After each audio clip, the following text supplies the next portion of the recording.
On my very first day as the new internal auditor for a major Atlanta investment firm, I spotted a silver-framed photograph sitting squarely on the marketing director's desk. The man smiling back at me was my husband of 5 years. Holding back the urge to shatter the glass, I casually pointed to the frame and asked who the handsome guy was. She beamed, flashed a massive diamond ring in my face, and proudly announced that they were getting married in 6 months. I did not scream. I just smiled, took a sip of my coffee, and mentally began tracking every single cent he had ever touched. Before I continue this story, let me know where you are watching from in the comments below.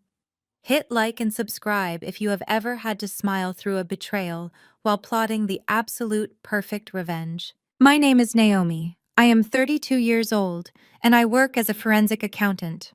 My entire career is built on finding the dirty money that arrogant people desperately try to hide. My husband Marcus is a high-end luxury real estate broker here in Atlanta. To the outside world, we were the ultimate power couple.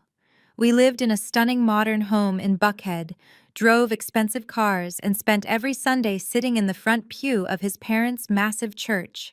His father is a prominent pastor, and preserving the flawless Jenkins family image was treated like a sacred duty.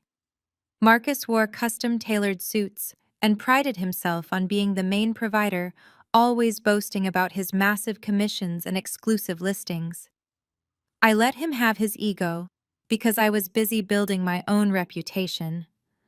But over the last few months, Marcus had grown distant. He claimed he was working late to close complicated commercial deals, and I trusted him because I was also buried in 50-hour workweeks investigating corporate fraud. I never imagined that the fraud I needed to investigate was sleeping in my own bed.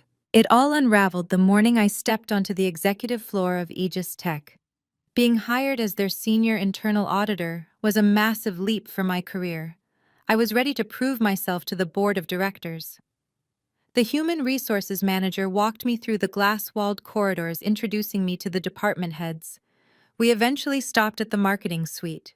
That is where I met Chloe. She was 26, wearing a bright pink designer dress, and possessed the kind of bubbly, naive energy that demanded constant attention. She jumped up to shake my hand, eager to welcome the new executive team member, and immediately offered to show me the best lunch spots around the building.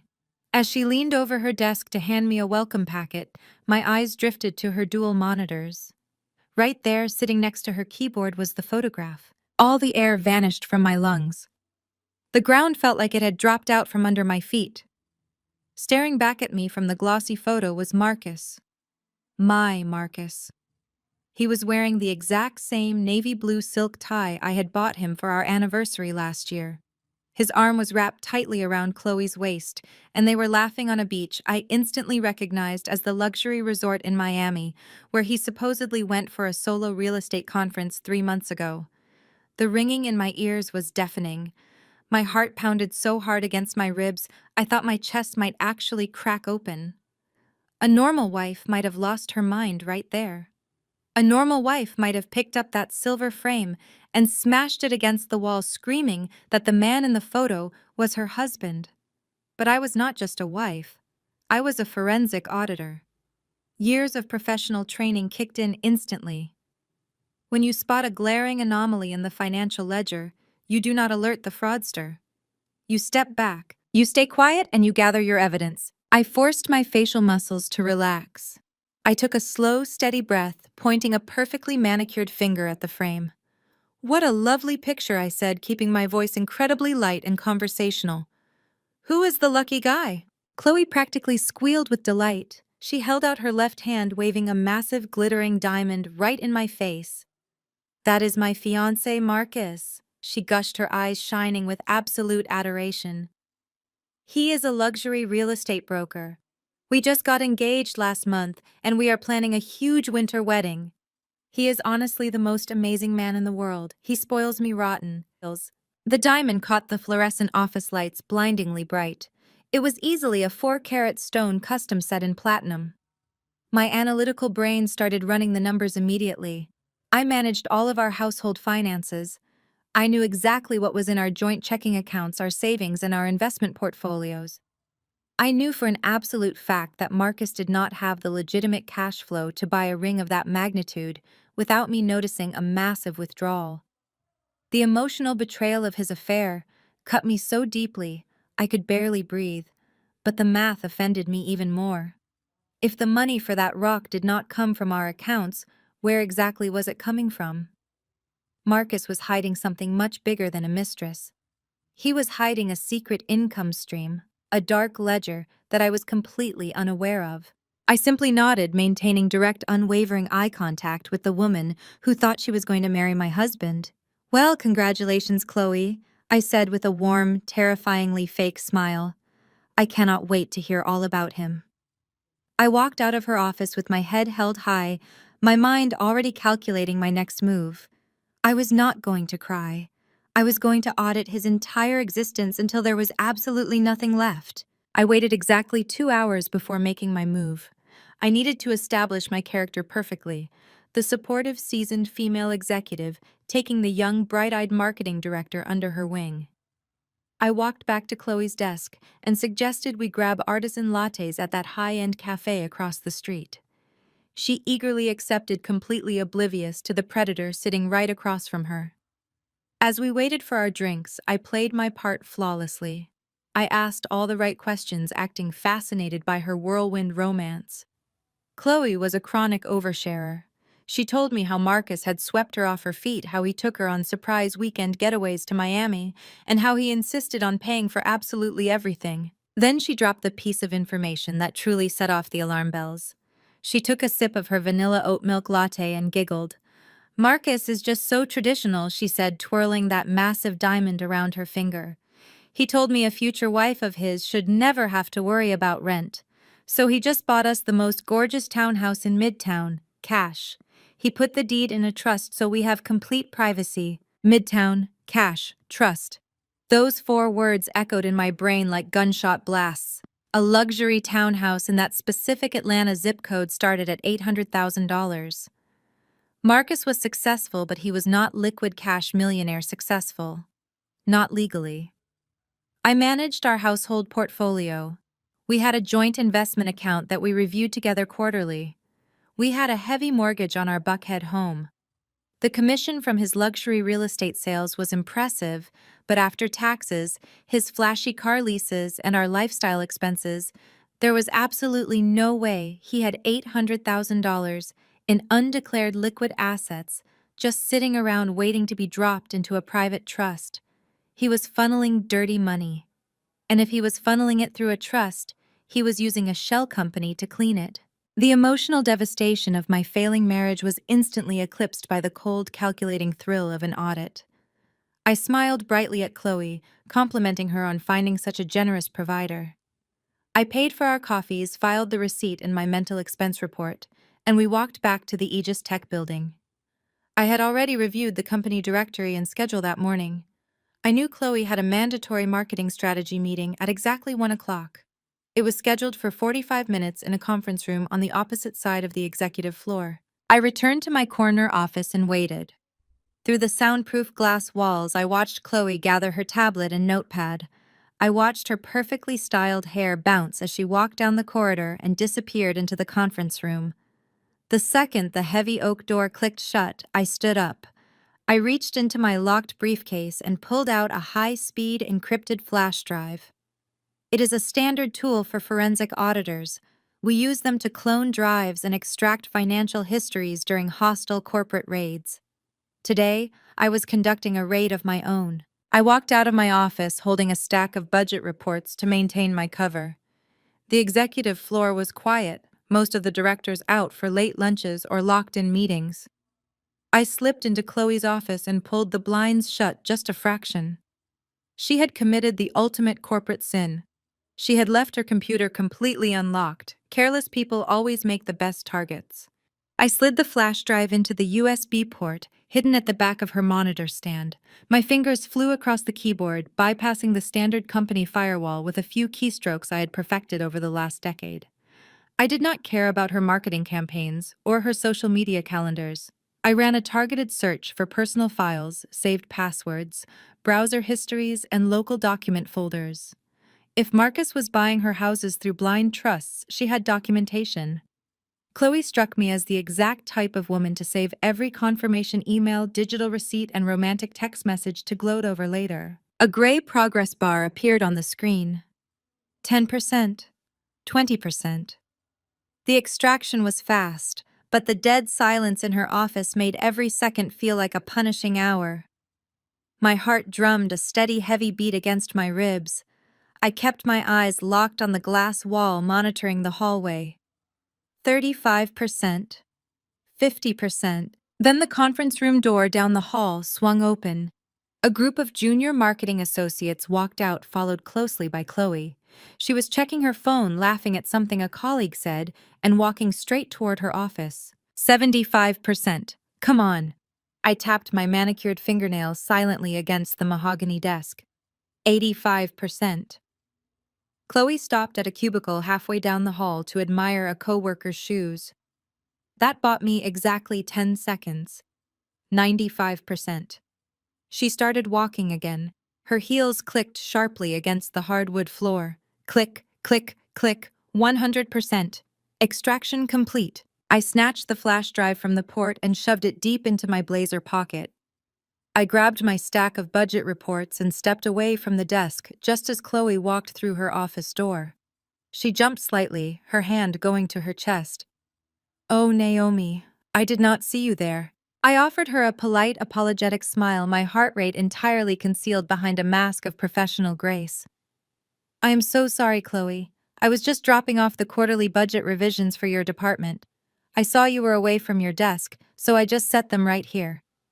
I tapped the neat stack of papers I had placed next to her keyboard. Chloe beamed, completely unsuspicious. "Thank you so much. You are so on top of things." I gave her one last professional nod. "Oh, you have no idea," I replied. I walked back to my office, locked the heavy door behind me, and plugged the encrypted drive into my personal laptop. The hunt had officially begun. Sunday arrived with a suffocating heat typical of an Atlanta summer, bringing with it the one weekly obligation I despised even before I knew my husband was a fraud. Sunday dinner at the Jenkins estate was not a family gathering. It was a heavily choreographed theatrical performance, and attendance was strictly mandatory. Marcus drove us to his parents' house in his matte black sports car. The 30-minute drive from Buckhead was spent in complete silence, save for the low hum of the engine and the jazz playing softly through the expensive sound system. He kept his eyes locked on the road, his jaw tight, his mind probably miles away with the marketing director who thought she was getting a winter wedding. I sat perfectly still in the passenger seat, my designer handbag resting on my lap. Tucked safely inside the zipped interior pocket was the encrypted flash drive. I had spent the entire weekend running decryption algorithms on Chloe's files, peeling back the first layers of Marcus's financial deceptions. Now I had to sit at a dining table and break bread with the man I was preparing to destroy. We pulled up to the imposing wrought iron gates of Pastor Thomas and Vivian Jenkins' sprawling estate. The gates swung open to reveal a massive circular driveway already lined with a fleet of European luxury vehicles. This was the house that tithes built. Thomas was the charismatic leader of one of the largest megachurches in the city, and Vivian was his flawless, image-obsessed first lady. They sold a highly profitable brand of aspirational Black excellence to their congregation, masking their deep-rooted materialism behind tailored Sunday suits. The moment Marcus shifted the car into park, his entire demeanor changed. The distant, cold man who had ignored me all morning vanished. In his place emerged the charismatic, doting husband. He practically leaped out of the driver's seat, jogging around the front of the car to open my door before I could even unbuckle my seatbelt. He offered me his hand, flashing that $1,000,000 real estate smile. My stomach turned. The mere thought of his skin touching mine made me want to recoil in absolute disgust, but I was a professional. I placed my hand in his, letting him help me out of the low car. His grip was firm and practiced. He wrapped his arm tightly around my waist, pulling me close against his side as we walked up the sweeping marble steps to the double mahogany front doors. "Look at us," Marcus murmured, leaning down to press a performative kiss to my temple just as the front door swung open. The perfect couple. I smiled brightly, fighting the urge to wipe my temple clean. We stepped into the grand foyer, instantly enveloped by the smell of expensive catering and Vivian's heavy signature floral perfume. The foyer was designed to intimidate, featuring a sweeping double staircase, imported crystal chandeliers, and massive gilded portraits of the Jenkins family staring down like modern royalty. "There's my beautiful daughter-in-law!" A booming voice echoed across the marble floor. Pastor Thomas walked toward us, his arms wide open, wearing a bespoke suit that cost more than a teacher's annual salary. He pulled me into a heavy embrace, patting my back with heavy, patronizing strokes. "And my brilliant son. Look at you two." Vivian appeared moments later, descending the stairs with the grace of a woman who spent half her week at the country club and the other half at the plastic surgeon. She was draped in silk dripping with diamonds that caught the light with every step. She glided over to us, offering her cheek for Marcus to kiss before turning her critical gaze on me. "Naomi, darling!" Vivian said, her voice dripping with that distinct southern sweetness that always disguised an insult. "You look so tired. Those long hours at that new corporate job are just draining the life right out of your face. I told Marcus he needs to take you on a vacation. A woman should not have to work herself into the ground when she has a husband who provides so well." I kept my smile perfectly glued in place. "Thank you for your concern, Vivian. But I actually love my work. It keeps my mind sharp." Vivian gave a soft, dismissive laugh, waving her hand as if waving away a pesky fly. "Oh, but a sharp mind does not keep a man warm at night, honey. You need to focus on what truly matters: building a home, giving us grandchildren. Marcus needs a wife, not a roommate with a briefcase." Marcus tightened his grip on my waist, chuckling along with his mother, as if she had just told a delightful joke. "Do not worry, Mom," Marcus said, kissing the side of my head again. "Naomi is just ambitious. But I take very good care of her. I make sure she has everything she could ever want." I stared at him, marveling at the sheer audacity of his lie. He provided everything I could ever want while simultaneously buying an $800,000 townhouse for a 26-year-old marketing director. He stood there, in his parents' immaculate foyer, projecting the image of the ultimate provider, soaking up his parents' admiration. He was a master manipulator, entirely convinced of his own invincibility. We moved from the foyer into the expansive formal living room where the rest of the extended family and a few high-ranking church elders had gathered before dinner. The room was a cacophony of clinking crystal glasses and loud, boastful conversations. Everywhere I looked, someone was flexing their wealth. Uncles bragging about stock portfolios, cousins flashing new watches, aunts discussing their latest luxury renovations. It was an exhausting echo chamber of ego and vanity. Marcus immediately slipped right into his element.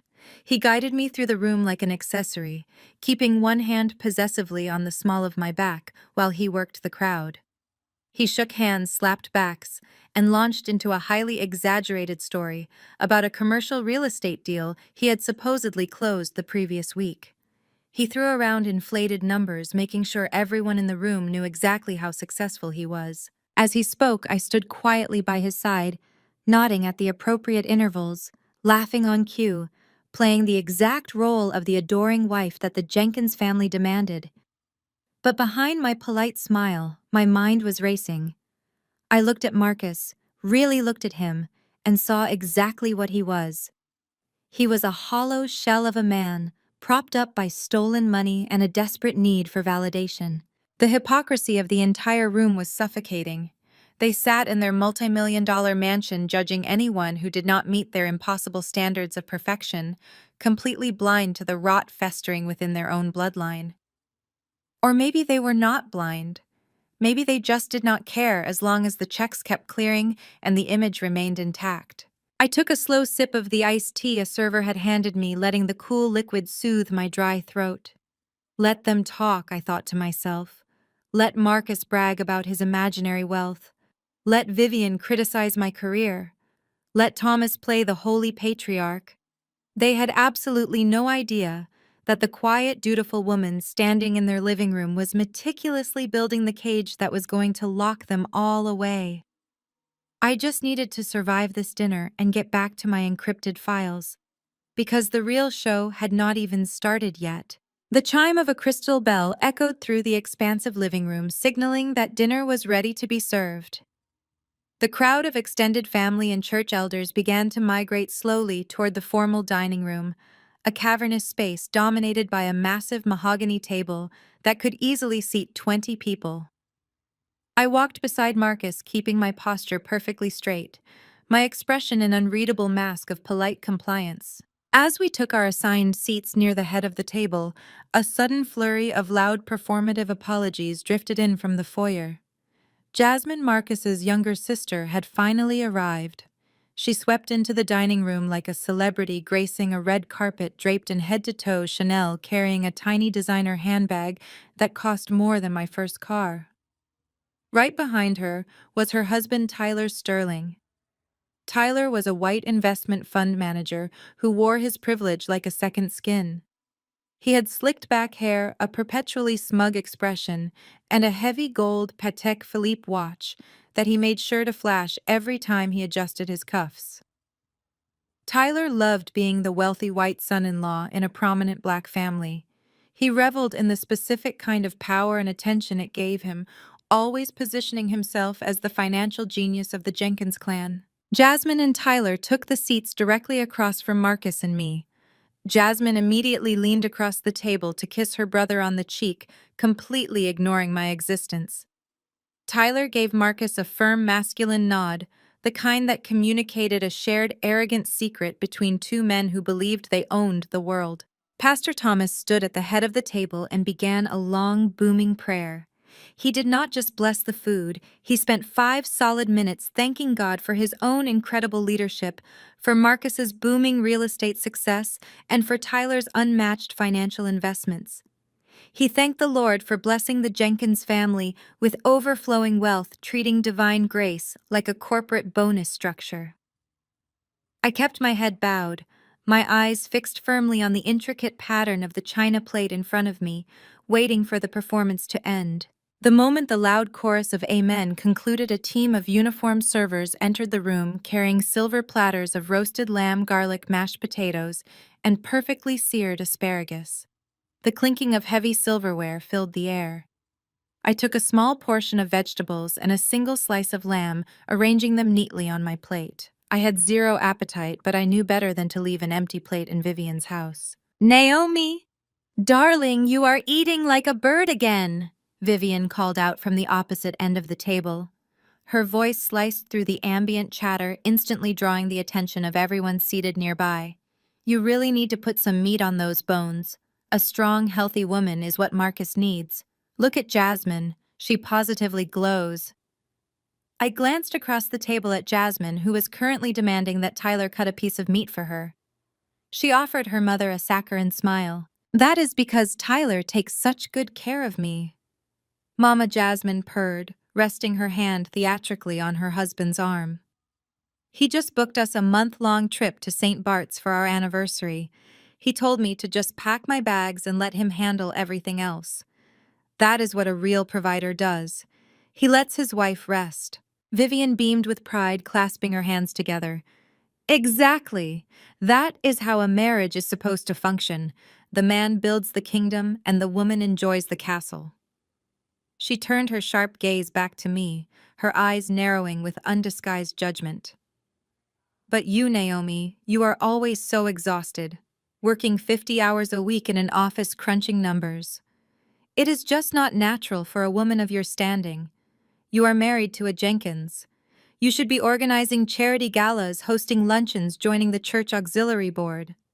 Instead, you are hiding behind a desk like a common clerk." The room grew uncomfortably quiet. A few aunts exchanged knowing glances.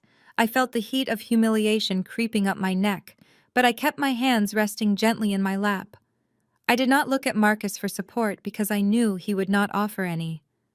"Actually, Vivian, I was just promoted to senior internal auditor," I said, keeping my voice remarkably steady and even. It is a highly demanding role, but it is incredibly fulfilling to protect a company's financial integrity. Tyler let out a loud, barking laugh. He leaned back in his chair, swirling the red wine in his crystal glass, looking at me as if I were a naive child who had just shown him a finger painting. Internal auditing, Tyler repeated, shaking his head with a condescending smirk. You make it sound so glamorous, Naomi. Let us be honest here. You are just a glorified hall monitor. You check receipts. You make sure the ink matches the ledger. You are basically counting pennies for the people who are actually building real wealth. Jasmine giggled loudly, covering her mouth with her manicured hand. Tyler, stop being so mean, she teased, though her eyes danced with malice. She is very proud of her little spreadsheets. Tyler did not stop. He leaned forward, resting his forearms on the mahogany table, addressing the entire room. I am just stating facts, baby. People like Marcus and me, we are in the trenches generating revenue. We take risks. We structure massive equity deals. We move millions of dollars across borders before lunch. We create the wealth. People in Naomi's department just sit in cubicles and complain when somebody misplaces a taxi receipt. It is busy work. It keeps you occupied, but it is not real business. A low chuckle rippled across the table. Several of the older men nodded in agreement. I turned my head slowly to look at my husband, the man I had vowed to love and cherish, the man who had vowed to protect me. Marcus was smiling. He was actually sitting there swirling his own glass of wine, smiling, as his brother-in-law publicly degraded my entire profession. Tyler is not wrong, babe, Marcus said, shrugging his shoulders as if offering an undeniable truth. You have to admit you accountants can be a bit rigid, always stressing over the rules, always trying to find a problem where there is not one. You lack vision.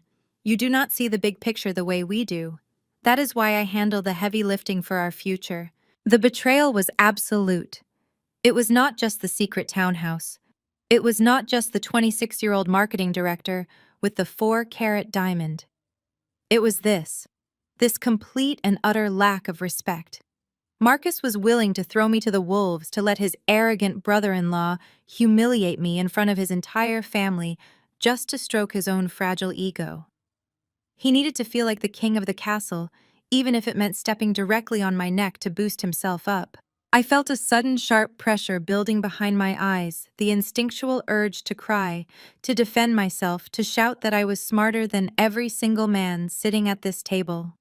I wanted to scream that Tyler's aggressive equity deals were nothing but reckless gambles, and that Marcus's heavy lifting was currently funding a mistress. I wanted to flip the table and watch their expensive crystal shatter against the marble floor, but I did not. I took a deep breath, inhaling the scent of roasted garlic and expensive perfume, and I locked my emotions away in a cold, dark box. I looked at Vivian's smug face. I looked at Jasmine's mocking grin. I looked at Tyler's arrogant smirk. And finally, I looked at Marcus. They thought I was weak. They thought I was a small, rigid woman obsessed with rules, incapable of seeing the big picture. They had completely cornered me, stripping away my dignity for their own amusement, absolutely convinced that I would just lower my head and take the abuse like a dutiful, dependent wife. I picked up my fork and knife. I cut a tiny, precise piece of asparagus, placed it in my mouth, and chewed it slowly. I swallowed, dabbed the corners of my mouth with my linen napkin, and smiled directly at Tyler. You know, Tyler, you are absolutely right, I said, my voice smooth as glass. I kept my tone perfectly conversational, offering him a warm, disarming smile. I do look at spreadsheets all day, and it can be incredibly tedious. But the thing about numbers is that they tell a story. They never lie, they never brag, and they never try to project an image they cannot afford. They just reveal the absolute unfiltered truth about a person. I paused, reaching for my crystal wine glass.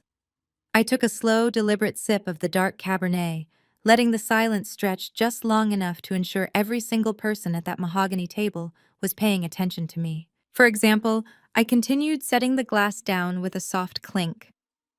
Just this past Friday, my department was running a routine compliance check on a series of external vendor disbursements, just counting pennies exactly like you said. But we stumbled across a rather fascinating financial web. It was a network of undocumented wire transfers bouncing between offshore accounts and local luxury real estate portfolios. The money was being funneled through a newly formed shell company, a very quiet, very discreet entity registered under the name Apex Holdings. The reaction was instantaneous, and it was the most beautiful thing I had ever witnessed in my entire life. Tyler froze. The smug, arrogant smirk that had been permanently plastered across his face vanished entirely. The silver fork he had been using to point at me slipped from his fingers, clattering loudly against his expensive china plate. The sound echoed like a gunshot in the suddenly quiet dining room. Next to me, Marcus actually choked. He had been taking a sip of his bourbon, and the mention of Apex Holdings caused him to inhale the liquor straight into his windpipe. He coughed violently, his chest heaving, his hand flying up to cover his mouth. His face, which had been glowing with arrogant pride just seconds ago, drained of all color. He looked absolutely ashen, his eyes darting frantically toward Tyler in sheer, unadulterated panic. I did not break my polite smile. I turned my head slightly, looking directly at my husband, as he struggled to catch his breath. "The funniest coincidence, sweetheart," I said, reaching over to gently pat Marcus on the back. "The registered agent listed on the incorporation documents for Apex Holdings shares your exact name, Marcus Jenkins. And the primary financial backer for the shell company was listed as a private equity fund managed by Sterling Investments." Jasmine frowned, her manicured eyebrows pulling together in confusion. She looked at her husband, completely oblivious to the massive legal bomb I had just dropped on the table. "Tyler, is not that your firm? Why would Naomi be looking at your accounts?" Tyler did not answer her. He could not. The arrogant, wealthy financier who had just spent the last 10 minutes lecturing me about creating real wealth was suddenly struggling to formulate a single coherent sentence. He stared at me, his blue eyes wide with terror, a thin sheen of sweat suddenly breaking out across his forehead. He swallowed hard, his Adam's apple bobbing against the collar of his custom-tailored shirt. "Where did you see this?" Tyler demanded. His southern drawl was completely gone, replaced by a sharp, panicked bark. "What exactly did those files say, Naomi?" I let out a soft, dismissive laugh, waving my hand in the exact same condescending manner Vivian had used on me earlier. "Oh, Tyler, you know I cannot discuss the specifics of an internal corporate audit. We hall monitors are incredibly rigid about our non-disclosure agreements. We have to follow the rules. But whoever this Marcus Jenkins is, he is making some incredibly reckless rookie mistakes." I leaned forward slightly, resting my elbows on the table, shifting my gaze between the two terrified men. "The compliance software flagged the transfers because the capital was not being used for business acquisitions," I explained, keeping my tone light as if we were discussing the weather. Millions of dollars were being pushed into a blind trust to purchase residential property in Midtown Atlanta. All cash transactions. No mortgages, no paper trails. The federal authorities usually refer to that as structuring. It is a textbook money laundering technique. Whoever is running Apex Holdings is essentially begging for an audit from the IRS. And when the federal government starts looking into undocumented cash buys for luxury townhouses, they do not just take your money, they take your freedom. Pastor Thomas leaned forward, his heavy brow furrowed. He was a man who understood power, and he could clearly sense the massive shift in the room's dynamic, even if he did not fully comprehend the financial terminology. "Marcus, what is she talking about? Do you have a company called Apex?" Marcus was sweating profusely now. The pristine, confident real estate mogul had been reduced to a trembling mess in less than 2 minutes.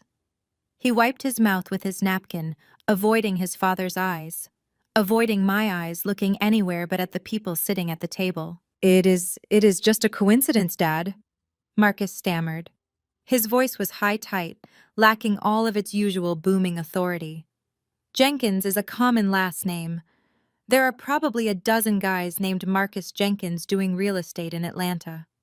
Naomi she is just confused about the paperwork." I smiled sweetly at my husband, reaching over to adjust the collar of his shirt. "Of course," I agreed cheerfully. "It must be a coincidence. After all, my husband would never be foolish enough to commit federal wire fraud and leave a digital paper trail leading straight back to his brother-in-law. He is far too smart for that. Right, babe. Marcus stared at me, his eyes filled with a mixture of absolute dread and dawning realization. He was looking at me as if he was seeing me for the very first time. He finally understood that the quiet, dutiful woman he thought he had successfully manipulated was actually holding the keys to his entire destruction.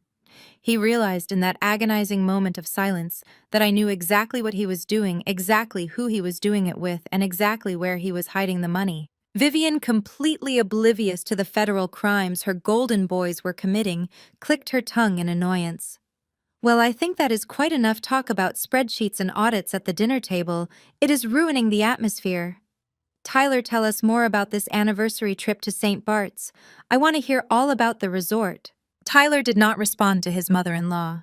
He pushed his chair back from the table so violently that the wooden legs scraped loudly against the marble floor. He stood up, abandoning his half-eaten plate of lamb, his hands visibly shaking as he buttoned his suit jacket. I need to make a call, Tyler said, his voice entirely devoid of its previous arrogant swagger. Excuse me. He did not wait for a response. He turned and practically sprinted out of the dining room, heading straight for the privacy of the outdoor terrace. Jasmine called after him, her voice whining in protest, but he completely ignored her. Marcus stood up immediately after him, nearly knocking over his wine glass in his haste. I should go check on him, Marcus mumbled, his face slick with panic. Business emergency. I will be right back. He rushed out of the room, chasing after Tyler like a frightened child seeking protection. The dining room fell into a stunned, awkward silence. Pastor Thomas looked deeply troubled, his eyes darting between the empty chairs and me. Vivian looked annoyed that her perfect family dinner had been abruptly derailed. Jasmine was pouting, crossing her arms over her chest, furious that the spotlight had been taken off her luxury vacation. I sat comfortably in my chair, feeling an overwhelming rush of pure, unadulterated power coursing through my veins. The cage I had been building was finally snapping shut, and the rats were beginning to panic. I picked up my crystal glass, took another slow sip of the Cabernet, and turned to my mother-in-law with a bright, flawless smile. This lamb is absolutely delicious, Vivian, I said. You must give me the recipe. I did not stay for dessert. I politely informed Vivian that I had an early morning compliance meeting, kissed the air near her powdered cheek, and ordered a premium rideshare back to Buckhead. Marcus was still locked inside Tyler's private study, dealing with his sudden business emergency. I let him sweat. He was exactly where I wanted him, trapped in a cage of his own making, terrified of the lock. The moment I stepped inside my dark, silent house, the dutiful wife persona melted away completely. I walked straight down the hall to my home office, locked the heavy door behind me, and booted up my custom-built desktop array. 3 massive monitors flared to life, casting a cold blue glow across the room. I reached into my designer handbag, pulled out the encrypted flash drive I had extracted from Chloe's computer, and plugged it into my secure network hub. I poured myself a glass of cold water, sat down in my ergonomic leather chair, and cracked my knuckles. It was time to hunt. Forensic accounting is not just about crunching numbers. It is about understanding human behavior. Greedy people are inherently lazy. They take shortcuts. They use the same passwords for multiple accounts. They leave digital footprints across unsecured networks. And they love to show off. Marcus was no exception. By analyzing the cloned data from Chloe's marketing laptop, I found exactly what I was looking for. Marcus had logged into his personal wealth management portal from her computer to show her the deed to the townhouse, and in his arrogant haste he had clicked the box to keep his session active. I bypassed the initial firewall and dropped straight into the belly of the beast. The financial web they had spun was intricate, but to a trained eye it read like a glowing neon map. Tyler was managing a massive private equity fund at Sterling Investments, pooling capital from wealthy church members, local politicians, and Atlanta's elite. But Tyler was not investing all of it. He was skimming heavy percentages off the top. To clean the stolen money, Tyler needed a local washing machine. Enter Marcus. Marcus created Apex Holdings as an anonymous shell corporation. Tyler would authorize massive payouts from the equity fund to Apex Holdings, classifying them as real estate consulting fees and property acquisition costs. Marcus would then take those illicit funds, falsify property development invoices, and push the clean cash back into the legitimate economy. In exchange for washing the money, Marcus took a hefty cut.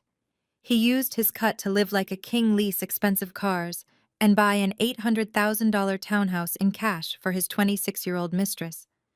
It was a textbook money laundering operation fueled by Tyler's corporate access and Marcus's real estate license. 10 miles away in the lavish study of the Jenkins estate, I knew exactly what was happening. I could easily picture the scene. Marcus was pacing the hardwood floor. His silk tie loosened, his hands trembling as he tried to explain how his wife knew about their secret corporation. Tyler was likely pouring himself a stiff drink, his pale face flushed with rage, realizing that his entire pristine Wall Street career was currently dangling by a thread held by a woman he had just publicly mocked. Tyler was arrogant, but he was not stupid. He knew that if an internal auditor at a major firm had flagged Apex Holdings, the digital trail was already bleeding. He knew he had to sever the connection between Sterling Investments and the shell company immediately. He had to burn the offshore ledgers, delete the wire transfer histories, and wipe the cloud servers clean before Monday morning. Back in my home office, an alert flashed across my center monitor.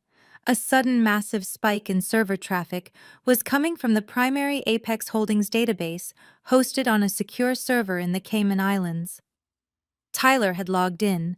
He was initiating a remote wipe protocol. My heart slammed against my ribs. The adrenaline hit my bloodstream like ice water. This was the defining moment. If Tyler successfully purged those offshore servers before I could download the master ledgers, my entire case would become circumstantial. I would have pieces of the puzzle, but I would lose the smoking gun that tied Tyler's investor fraud directly to Marcus's real estate transactions. I did not panic. I leaned forward, my fingers flying across the mechanical keyboard with practiced, ruthless precision. I opened a backdoor directory using the cached credentials from Chloe's computer. I bypassed the user interface entirely and pinged the server's root directory. A progress bar appeared on my left screen. Tyler's wipe protocol was initializing. 10% deleted, 20%. He was dumping the transaction histories first. I targeted the master financial statements, the PDF wire transfer receipts, and the digital signatures linking Tyler and Marcus to the holding company. I initiated a mass extraction protocol. A second progress bar appeared on my right screen. Downloading. 15%, 30%. It was a dead sprint through cyberspace.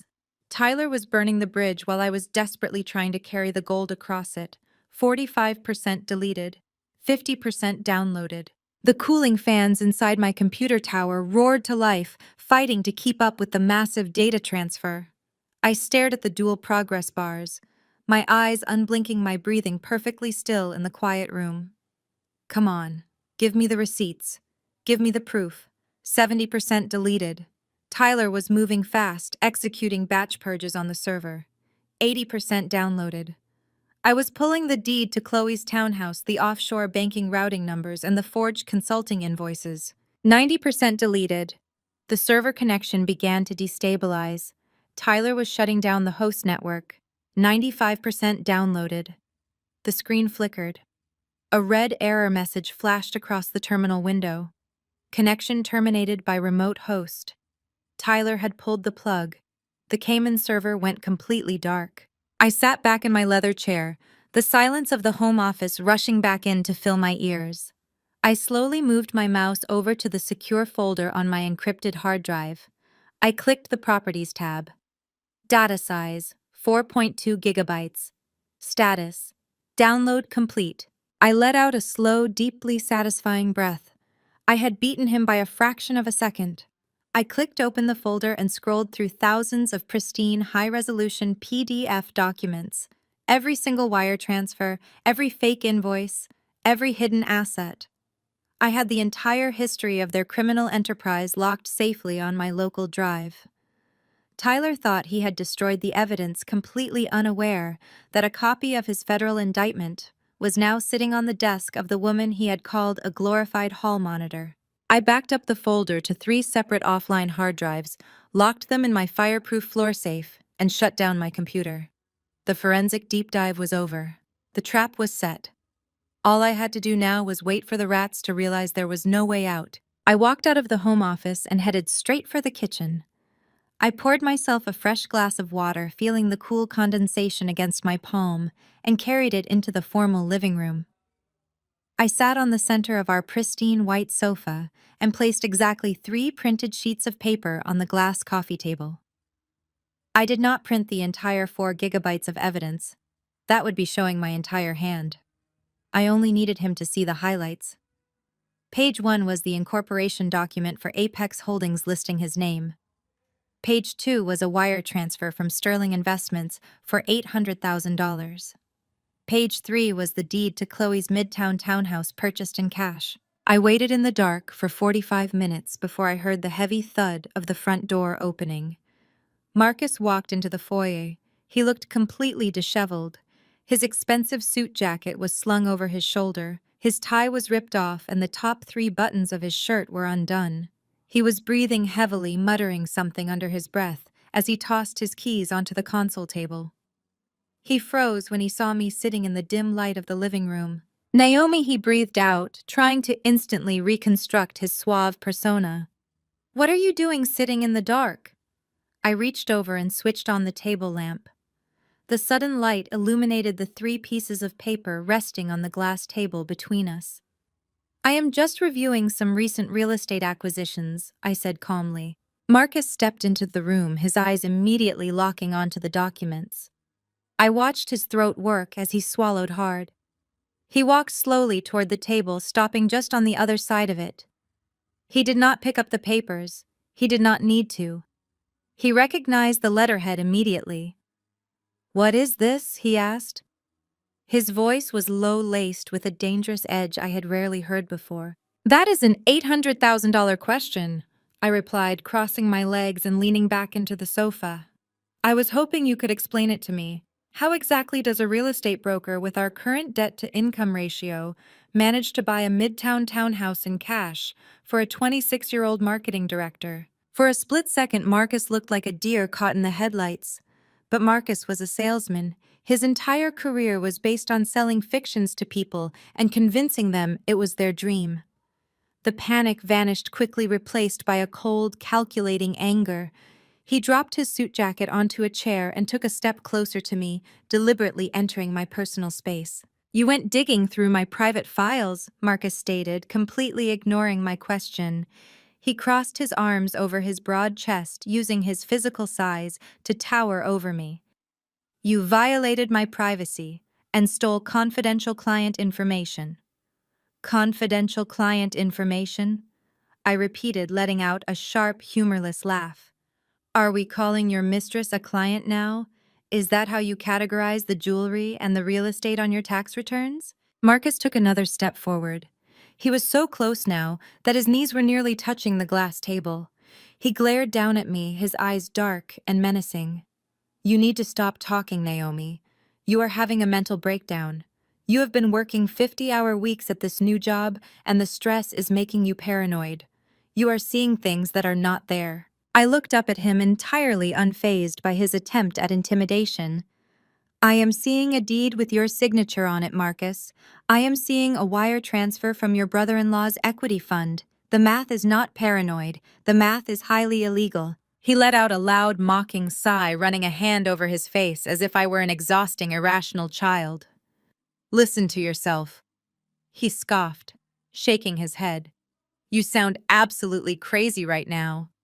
This is exactly what Vivian was talking about at dinner. You are so obsessed with your little spreadsheets that you have completely lost touch with reality.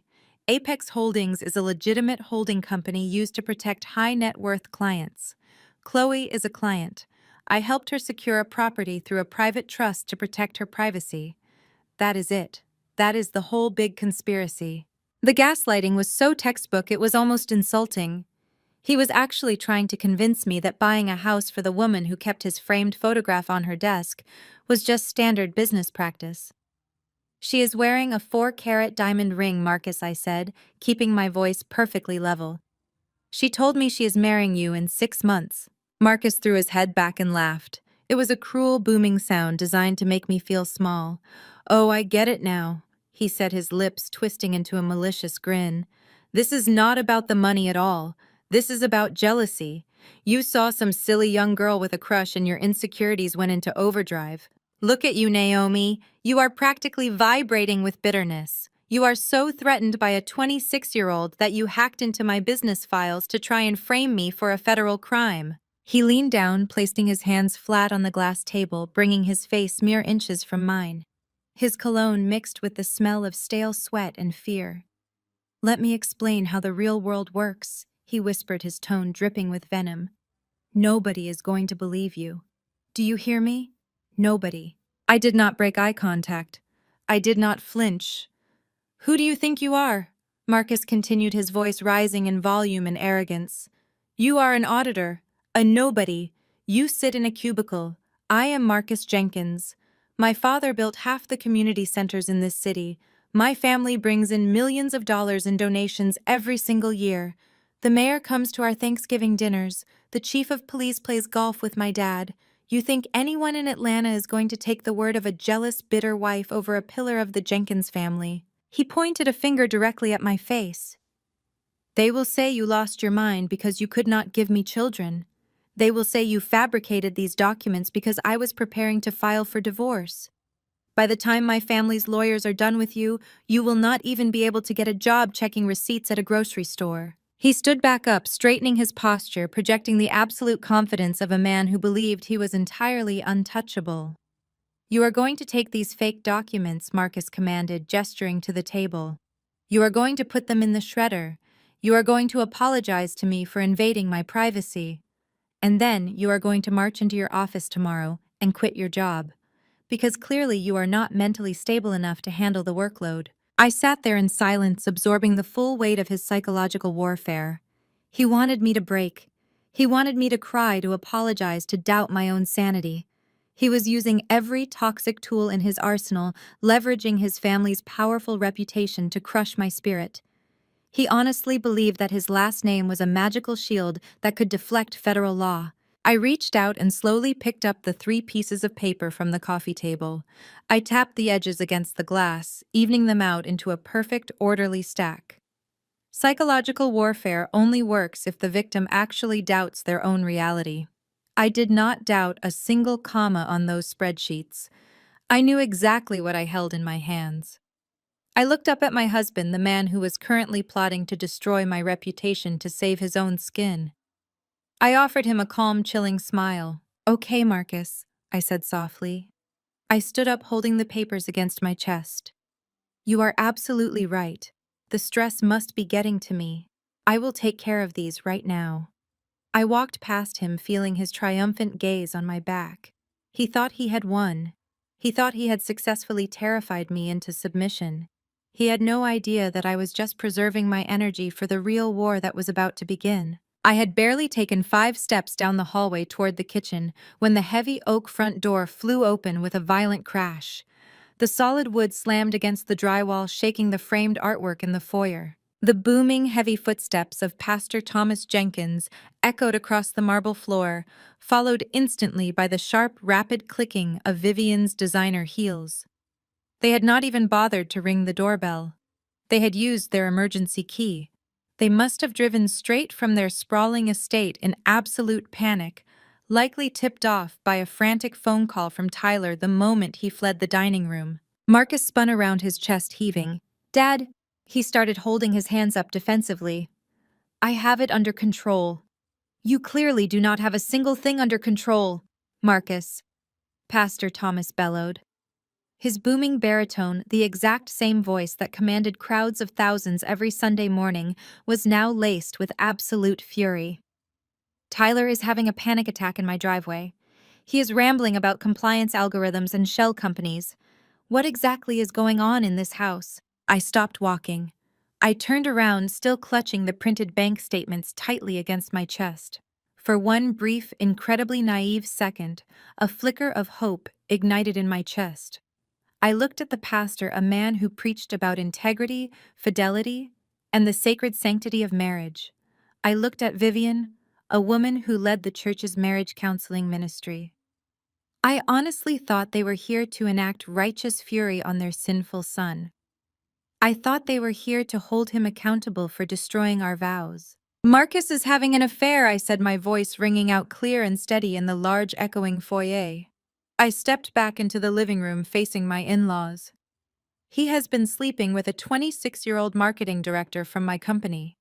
And he just used Tyler's investment fund to buy her an $800,000 townhouse in cash. I braced myself for the shock.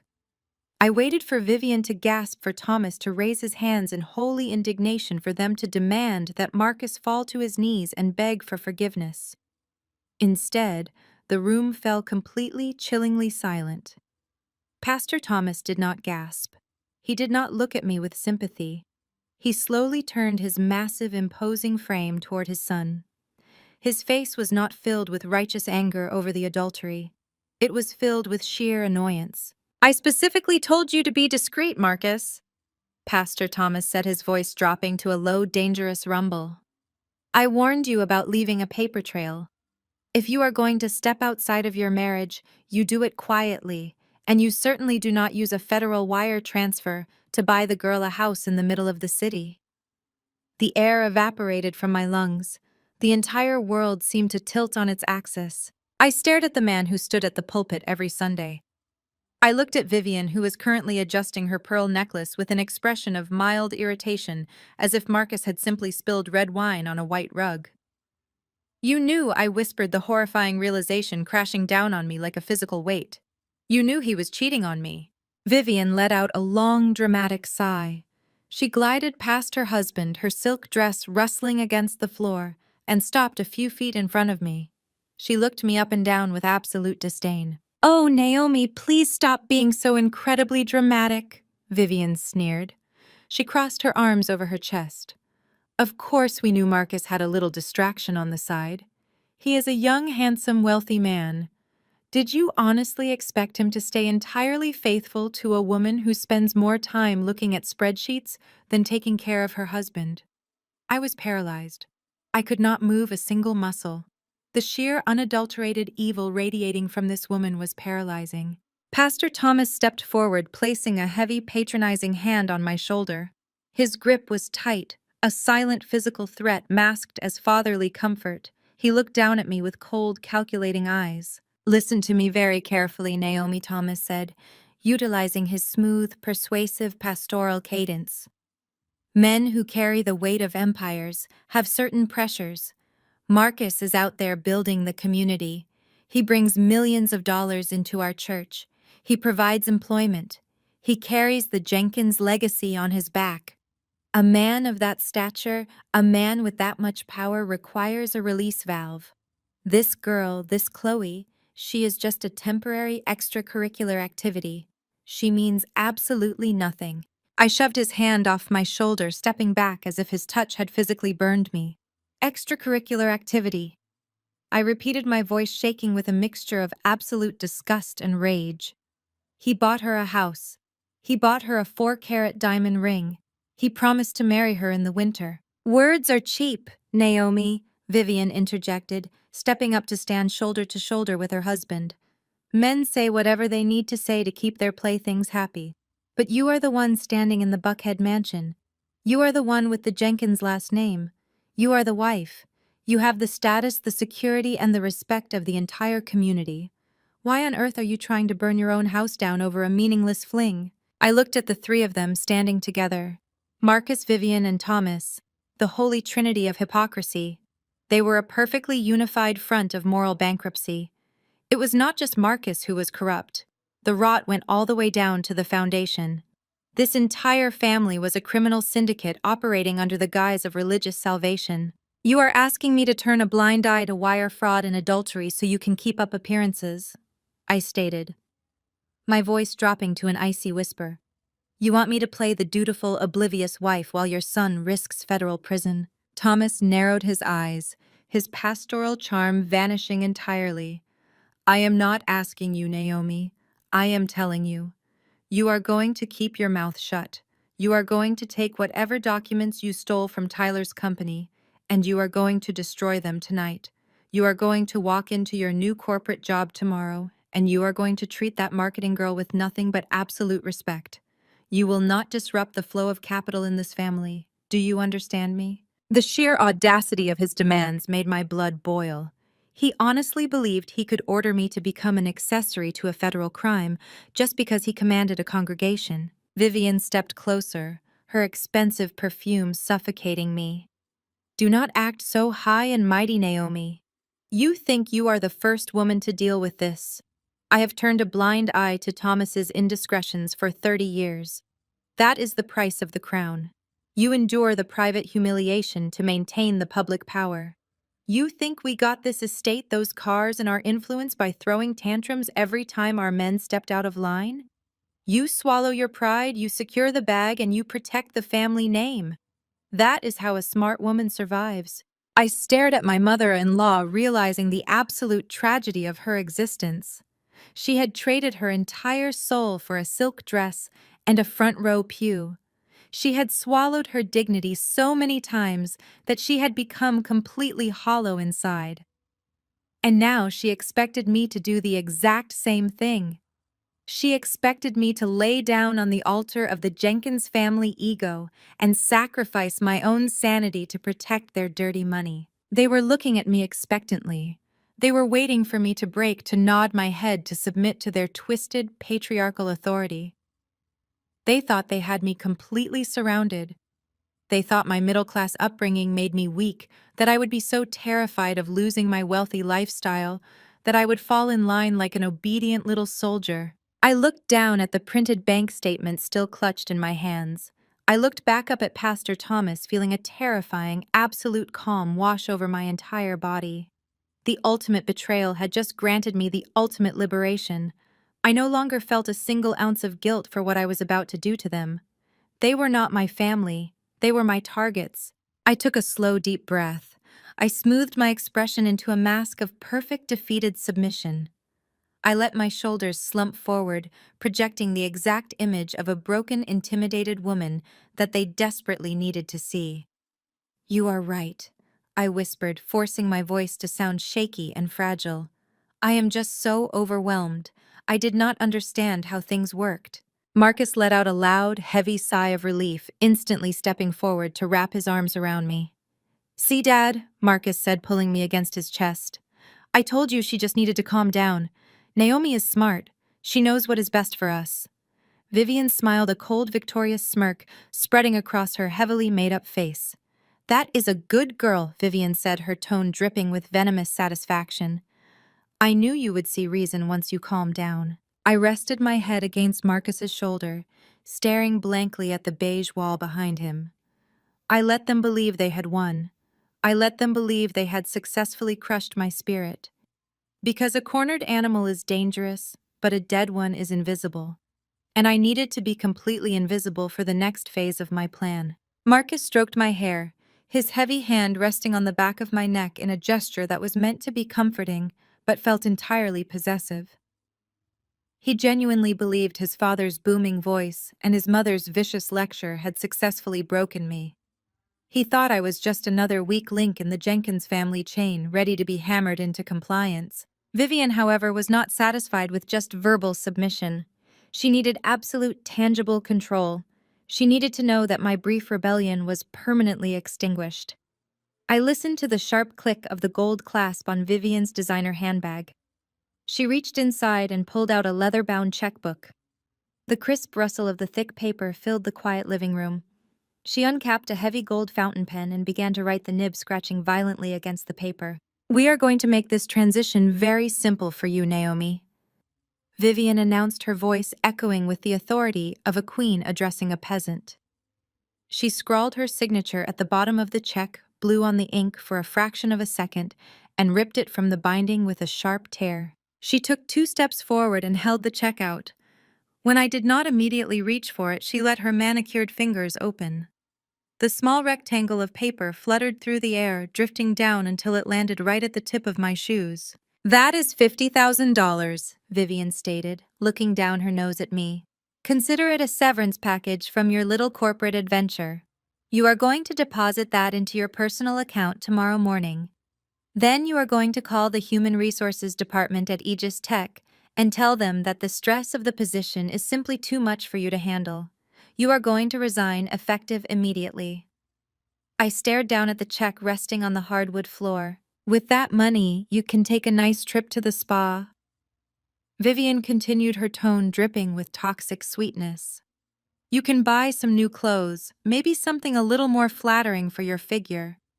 You will start attending the morning women's ministry meetings with me. You will plan the upcoming charity gala. You are going to play the good supportive wife, and you are going to let the men in this family handle the real business. Do we have an understanding? I looked at the piece of paper on the floor. $50,000. It was a substantial amount of money to an ordinary person. But to a forensic auditor who had just downloaded 4 gigabytes of federal wire fraud evidence, it was an absolute insult. Marcus tightened his grip on my shoulder. "Take it, babe," he whispered in my ear. "It is a generous gift. My mom is just looking out for us. We can use that money to take a vacation. Just you and me. We can put all this nonsense behind us." I slowly pulled myself out of Marcus's embrace. I stepped back, creating a physical distance between myself and the man who had bought his mistress an $800,000 townhouse, yet thought his mother's 50 grand could buy my silence. I bent down and picked up the check. The paper felt heavy in my hands. I looked at the numbers written in Vivian's elegant looping cursive. I did not cry. The facade of the broken, intimidated woman I had projected just moments ago evaporated completely. The cold, calculating machinery of my analytical mind roared back to life. $50,000, I said, my voice eerily calm. I looked up, meeting Vivian's arrogant gaze. "You want me to walk away from my career, ignore a federal money laundering operation, and turn a blind eye to my husband's heavily financed infidelity for $50,000? Pastor Thomas stepped forward, his heavy brow furrowing in warning. "Naomi, do not test my patience. Take the blessing and do as you are told." I let out a soft, genuine laugh. It was a cold, sharp sound that seemed to lower the temperature in the entire room. "Vivian," I said, holding the check between my thumb and index finger, "your son just wired $800,000 from a fraudulent shell company to buy a luxury property in Midtown for a 26-year-old marketing director. Tyler is skimming millions off the top of his equity fund. The two of them are running a criminal enterprise right under your nose, and you think you can buy my silence with the equivalent of a mid-sized sedan." Vivian's face flushed with sudden, violent anger. "How dare you speak to me about money? You came into this family with nothing but student loans and a cheap degree. You should be on your knees thanking us." "I came into this family with integrity." I shot back, my voice rising with absolute authority. "Something none of you possess. You think this money makes you powerful. You think because you sit in a mansion and preach to a megachurch that you are somehow above the law. You are not royalty. You are a syndicate." I held the check up in the air right in front of Vivian's face. I grasped the top edge and tore it straight down the middle. The sound of the tearing paper made Marcus flinch. I placed the 2 torn halves together and ripped them again. And then again. I reduced Vivian's $50,000 bribe to a handful of worthless confetti. I opened my hand and let the shredded pieces fall. They drifted down like snow, landing directly on top of Vivian's expensive designer shoes. "Are you out of your mind?" Marcus yelled, lunging forward. He looked at the shredded check on the floor, as if I had just burned a sacred artifact. "You just threw away 50 grand. "I do not want your dirty money," I said, taking a step toward him, forcing him to back up. "And I am not quitting my job. I am not going to the spa. I am not joining your mother's hypocritical little ministry. And I am certainly not going to stand by and watch you fund a second life with stolen capital while treating me like a naive, disposable servant." Pastor Thomas's face twisted into a mask of pure rage. "You arrogant, ungrateful little girl," he boomed, his voice shaking the walls. "You have no idea what you are doing. You are declaring war on the Jenkins family. We will crush you. I will personally make sure you are ruined in this city." "You cannot crush someone who already has all the receipts." "Thomas," I replied, dropping the title of pastor. "He did not deserve it." You think you can intimidate me because you have a congregation that hangs on your every word. But the federal government does not care about your sermons. The IRS does not care about your charity galas. They only care about the ledger, and right now your family's ledger is bleeding. Vivian was shaking her fists clenched so tightly at her sides that her knuckles were entirely white. You will not get a single dime from my son, she hissed. We will drag this out in court. We will bury you in legal fees until you are begging us for that $50,000. I am a forensic accountant, I reminded them, my voice dropping to a deadly quiet register. I do not need to beg for money. I just track it. I know exactly where it goes, exactly how it gets there, and exactly who is trying to hide it. I turned my back on Thomas and Vivian and focused entirely on Marcus. He looked completely terrified. The swaggering real estate broker was gone. In his place was a pathetic cornered coward who finally realized he had brought the executioner into his own house. You thought I was just a hall monitor, I whispered to my husband. You thought you could mock my career, mock my intelligence, and use me as a prop while you played house with Chloe. But you forgot the golden rule of corporate fraud, Marcus. You never ever insult the auditor. I picked up my designer handbag from the sofa. I did not look back at the torn check on the floor. I did not look at the furious faces of my in-laws. This marriage is over, I announced, walking briskly toward the foyer. But my investigation is just beginning. Do not bother calling me Marcus. Have Tyler's corporate lawyers contact me tomorrow. I am sure they are going to have a very busy week. I walked out the front door, slamming it shut behind me. The heavy thud echoed into the humid Atlanta night. I walked down the driveway to the street, pulled out my phone, and ordered a premium ride share. My hands were perfectly steady. The fake submission was over. The bribe was rejected. I had officially declared war on the entire Jenkins empire, and I was going to burn their fraudulent kingdom to the ground. I did not sleep that night. I sat at my kitchen island with a mug of black coffee, watching the sunrise over the manicured lawns of Buckhead. I had taken a personal day from Aegis Tech, citing a family emergency. It was not a lie. My family was a burning building, and I was holding the match. I knew Tyler would not wait long. Arrogant men despise losing control, and they always rush to reclaim it. At precisely 9 in the morning, a fleet of 3 black SUVs pulled into my driveway. The heavy tires crunched aggressively over the gravel. I watched through the sheer living room curtains as the doors opened simultaneously. Marcus was nowhere to be seen. My husband was a coward who hid behind his father's pulpit and his brother-in-law's bank account. Instead, Tyler stepped out of the lead vehicle. He was flanked by 3 older men in immaculate charcoal gray suits.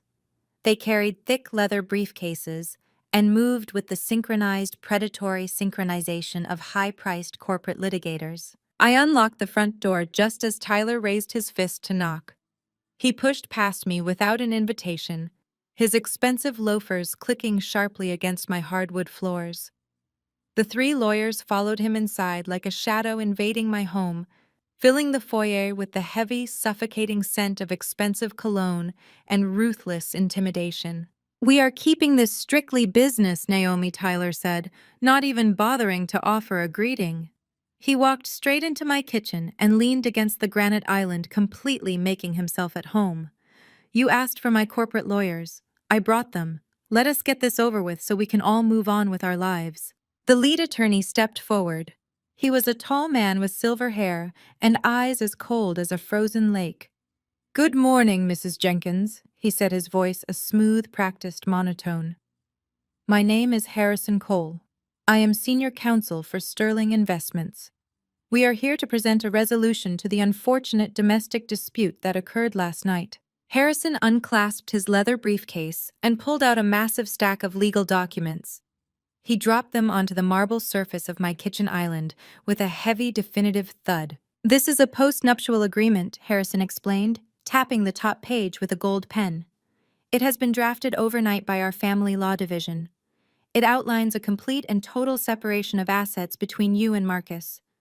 By signing this, you agree to relinquish all claims to the marital estate, That includes this house in Buckhead, the joint investment portfolios, and any future claims to alimony or spousal support. I stared at the thick stack of paper. You want me to walk away with absolutely nothing, I stated, keeping my voice neutral. Tyler scoffed, crossing his arms over his chest. You are lucky we are letting you walk away at all, Naomi. Harrison raised a hand to silence Tyler, playing the role of the reasonable negotiator, though his eyes remained entirely dead. In exchange for your signature relinquishing the marital assets, Harrison continued, the Jenkins family is prepared to offer you a one-time tax-free disbursement of $100,000. It is a generous transition fund to help you relocate and start fresh. I looked from the documents to Harrison. And the catch, I asked. Harrison flipped to the back of the massive packet. The catch is the non-disclosure agreement attached as Appendix B. It is ironclad and non-negotiable. By accepting the transition fund, you agree to a lifetime gag order regarding Marcus Jenkins Tyler Sterling, Sterling Investments, Pastor Thomas Jenkins, and any affiliated corporate entities. Harrison leaned forward, resting his hands on the counter. He lowered his voice, making sure every single word landed with absolute terrifying clarity.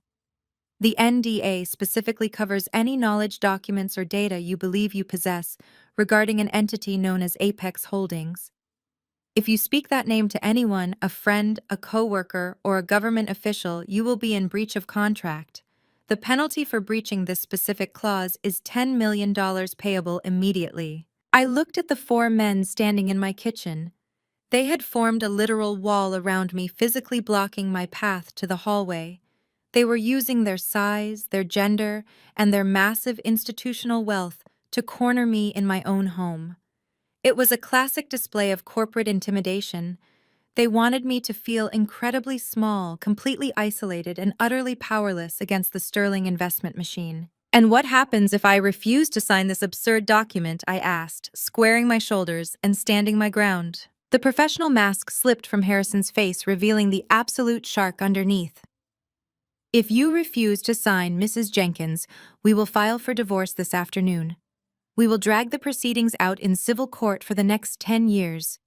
We will freeze your joint accounts today, leaving you unable to pay the mortgage on this house. We will bury you in so many legal motions and discovery requests that you will spend every single dollar of your salary just trying to keep a lawyer on retainer. But that is just the civil side, Tyler interrupted, stepping closer to me. The smug, arrogant smirk had returned to his face. He loved this part. He loved holding the sword over my neck. Let us talk about your little stunt at Aegis Tech, Naomi. My heart gave a calculated, perfectly controlled beat. You told us you found Apex Holdings on a routine compliance check, Tyler said, shaking his head slowly. But my IT security team ran a diagnostic on the offshore server last night. We know someone initiated an unauthorized mass extraction of our financial data. If you refuse to sign this NDA today, Harrison is going to call the federal authorities. We are going to press charges against you under the Computer Fraud and Abuse Act. We will tell your bosses at Aegis Tech that you used their internal network to commit corporate espionage against a private equity firm. Tyler leaned down, bringing his face inches from mine, invading my personal space with the exact same aggressive entitlement he had displayed at the dinner table. You will be arrested, Naomi. You will lose your job. You will lose your CPA license, and you will go to federal prison for stealing proprietary financial data. You overplayed your hand last night. You thought you were so smart dropping our company name like you had us checkmated. But you forgot one very important detail. Tyler tapped his temple with his index finger. You are out of your league. We have the capital, we have the lawyers, and we have the political connections. You are just a single woman sitting in a house you can no longer afford. You cannot beat us. You cannot outspend us. And you definitely cannot outsmart us. The three lawyers stood silently behind him, their presence reinforcing every single threat Tyler had just delivered. They had mapped out my complete destruction. They were threatening me with financial ruin, professional disgrace, and federal prison time. They had backed me into a corner, placing a massive, terrifying wall of legal artillery right in front of my face. Harrison Cole picked up the heavy gold pen from the granite counter. He clicked it open and held it out to me. The shiny metal tip pointed directly at my chest like a tiny, elegant weapon. "Sign the agreement," Mrs. Jenkins Harrison demanded. "Take the $100,000, walk away quietly, and you get to keep your freedom. Fight us, and we will make sure you spend the rest of your life locked in a cage, drowning in debt." I stared at the gold pen. I looked at the massive stack of paper that was designed to erase my entire existence and protect their criminal enterprise. I felt the heavy, suffocating pressure of 4 powerful men demanding my absolute surrender. It was the perfect setup. They had played their roles exactly as I had anticipated. Now, it was time for me to play mine. I kept my eyes locked on the shiny gold pen resting in Harrison Cole's outstretched hand. I let the silence stretch for 5 agonizing seconds, allowing my breathing to become visibly shallow and uneven. Then the front door clicked open. Heavy, familiar footsteps echoed in the foyer. Marcus had finally decided to make his grand entrance. He had been waiting outside in the third SUV, letting his brother-in-law do the dirty work, waiting until the heavy artillery had sufficiently softened his target. He walked into the kitchen, keeping a safe distance behind Tyler. Marcus looked at the massive stack of legal documents on the island, then looked at me. The sheer terror I had seen in his eyes last night was completely gone. Replaced by it was the arrogant, polished facade of the Buckhead real estate broker. Tyler glanced over his shoulder and gave Marcus a curt nod, signaling that the threat had been delivered and the trap was set. It was time for my performance. When I looked up at Marcus, I made sure my eyes were completely wide and vacant. I let my breathing hitch in my throat. I forced myself to recall the absolute worst memories of my childhood to summon genuine hot tears. They spilled over my eyelashes and tracked down my face, ruining my perfectly applied makeup. I let a ragged, broken sob tear through my chest. The sound was loud, desperate, and pathetic. It echoed against the high ceilings of the kitchen. "Marcus, please," I begged, letting my voice crack in the middle of his name. I stepped toward him, my hands raised in a gesture of absolute surrender. "Please do not do this to me. Do not throw me away like this. I am so sorry. I am so incredibly sorry." The atmospheric shift in the room was immediate and profound. The heavy, suffocating wall of legal intimidation instantly evaporated. In its place, a thick wave of masculine satisfaction washed over the kitchen. I could literally see the tension leave their bodies. Tyler let out a long breath and actually smiled. It was a genuine predatory grin of pure triumph. Harrison Cole lowered the gold pen, adjusting his silver tie and relaxing his rigid posture. The threat had been neutralized. Marcus puffed out his chest, his ego inflating to fill the entire room. He took 2 steps forward, slipping his hands casually into the pockets of his custom trousers. He looked down at me, shaking his head, with an exaggerated theatrical sigh of pity. He was soaking up the attention, relishing his role as the powerful, benevolent patriarch, putting his hysterical wife back in her proper place. "I told you last night to drop this, Naomi," Marcus said, his voice dripping with heavy condescension. "I warned you that you were out of your depth, but you just had to push it. You had to try and play the smart corporate executive. Now look at you. You are crying in your own kitchen, facing federal charges and losing your home. I really did not want it to end this way, but you gave me absolutely no choice." I reached out and grabbed the edge of the granite counter, steadying myself as if my knees were about to give out completely. I let another loud sob escape my throat, burying my face in my hands. I made sure my shoulders shook violently. I was just so jealous I cried, letting my voice muffle behind my fingers. "I saw that picture of you and Chloe at the office. I saw that massive diamond ring on her finger. I completely lost my mind. I was so hurt that you were buying her a house that I just started looking for anything I could find to get back at you. I did not mean to commit corporate espionage. I did not even know what Apex Holdings really was. I just wanted to ruin her life the way she ruined mine." It was the exact narrative Marcus had tried to feed me the night before. I was serving his own gaslighting right back to him on a silver platter, and he was eating every single bite without hesitation. Tyler let out a loud, scoffing laugh. He turned to Harrison and shook his head in utter disbelief. Women, Tyler muttered, projecting his voice so it echoed off the marble countertops. They see a shiny rock on another girl's finger, and they are willing to risk federal prison just to throw a tantrum. It is absolutely pathetic. Harrison offered a thin, professional smile, playing along with the boys' club mentality. Emotion often clouds rational judgment, Mr. Sterling. That is why we are here to provide a logical, structured resolution. I dropped my hands from my face, looking up at Marcus, with mascara running down my cheeks in dark streaks. I made sure to look entirely pathetic, a broken, desperate wife begging for crumbs of affection from the man who had brutally discarded her. "I do not want to go to jail, Marcus," I pleaded, my voice rising in a frantic, hysterical pitch.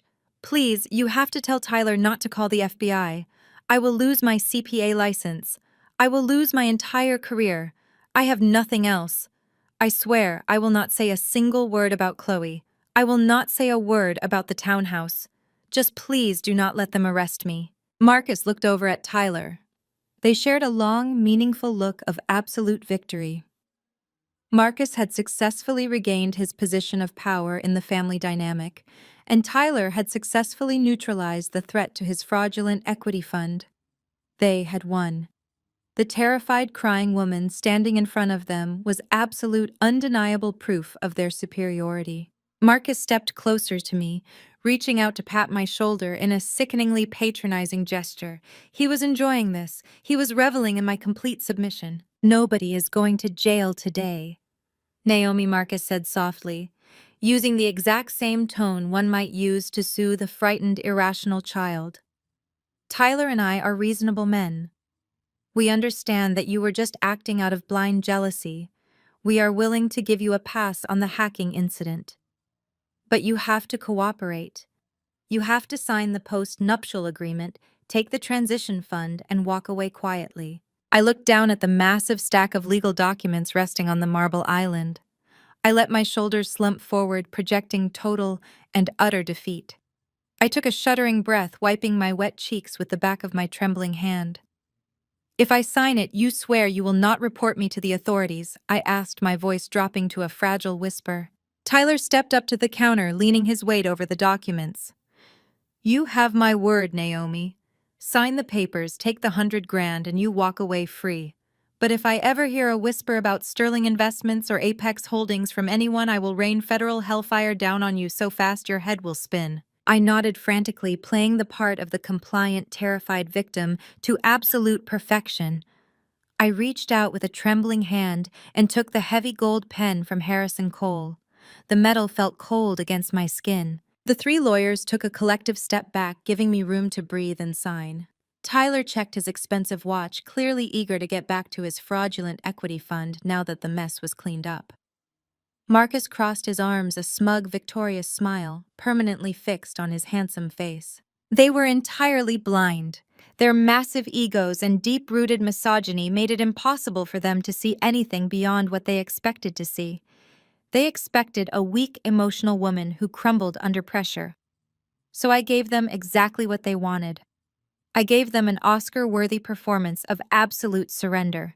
But as I looked down at the signature line on the final page of the contract, the trembling in my hand miraculously stopped. The tears in my eyes dried up instantly. The broken, hysterical wife completely vanished, replaced once again by the cold, calculating forensic auditor. They thought they had trapped me in a legal corner. They had absolutely no idea I was about to use their own arrogant paperwork to sign their federal death warrants. I needed a distraction, just a few seconds of diverted attention. I let out another pathetic, watery gasp and looked up at Marcus with wide, pleading eyes. I asked him if I could please just have a glass of water before I signed my life away. It was a perfectly subservient request.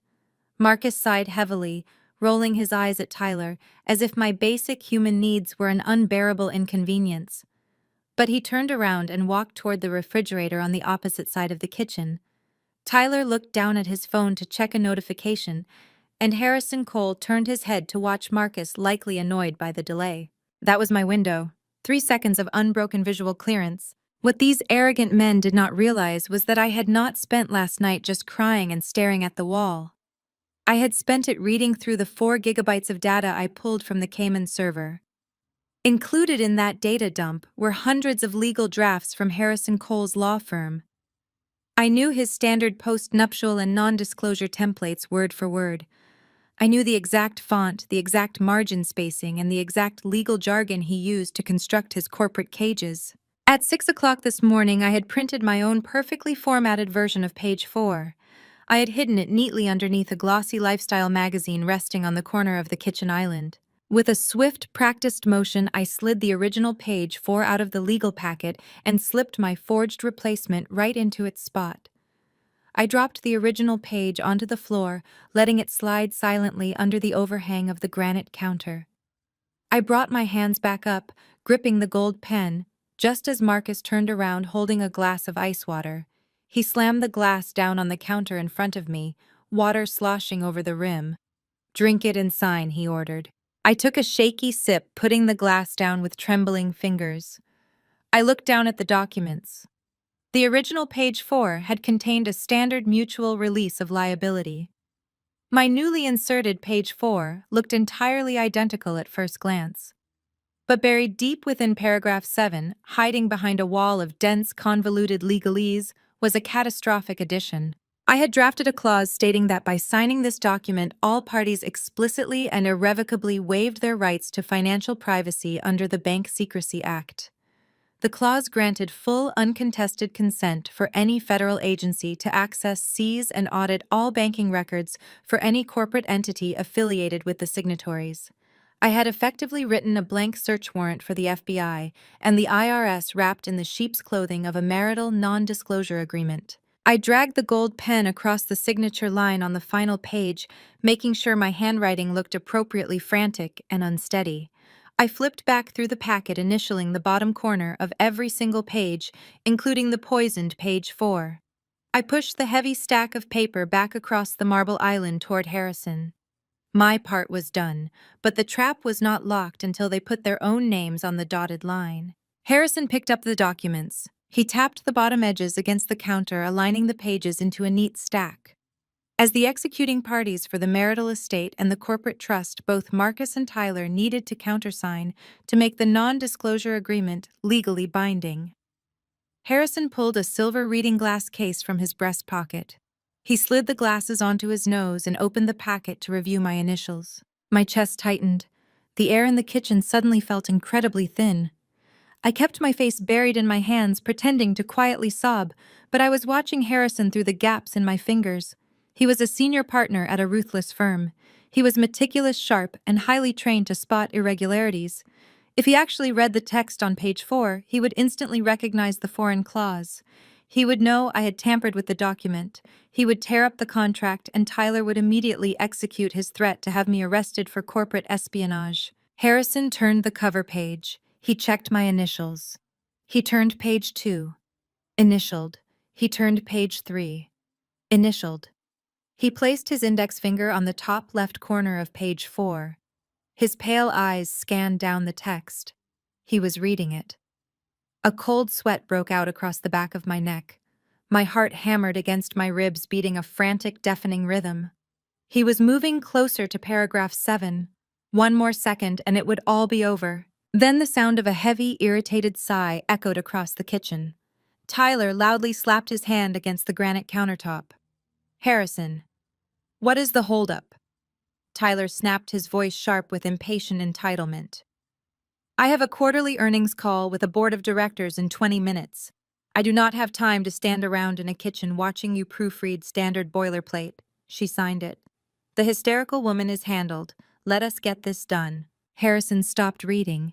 He looked up, his professional pride clearly stung by Tyler's disrespectful tone. But Tyler was the golden goose.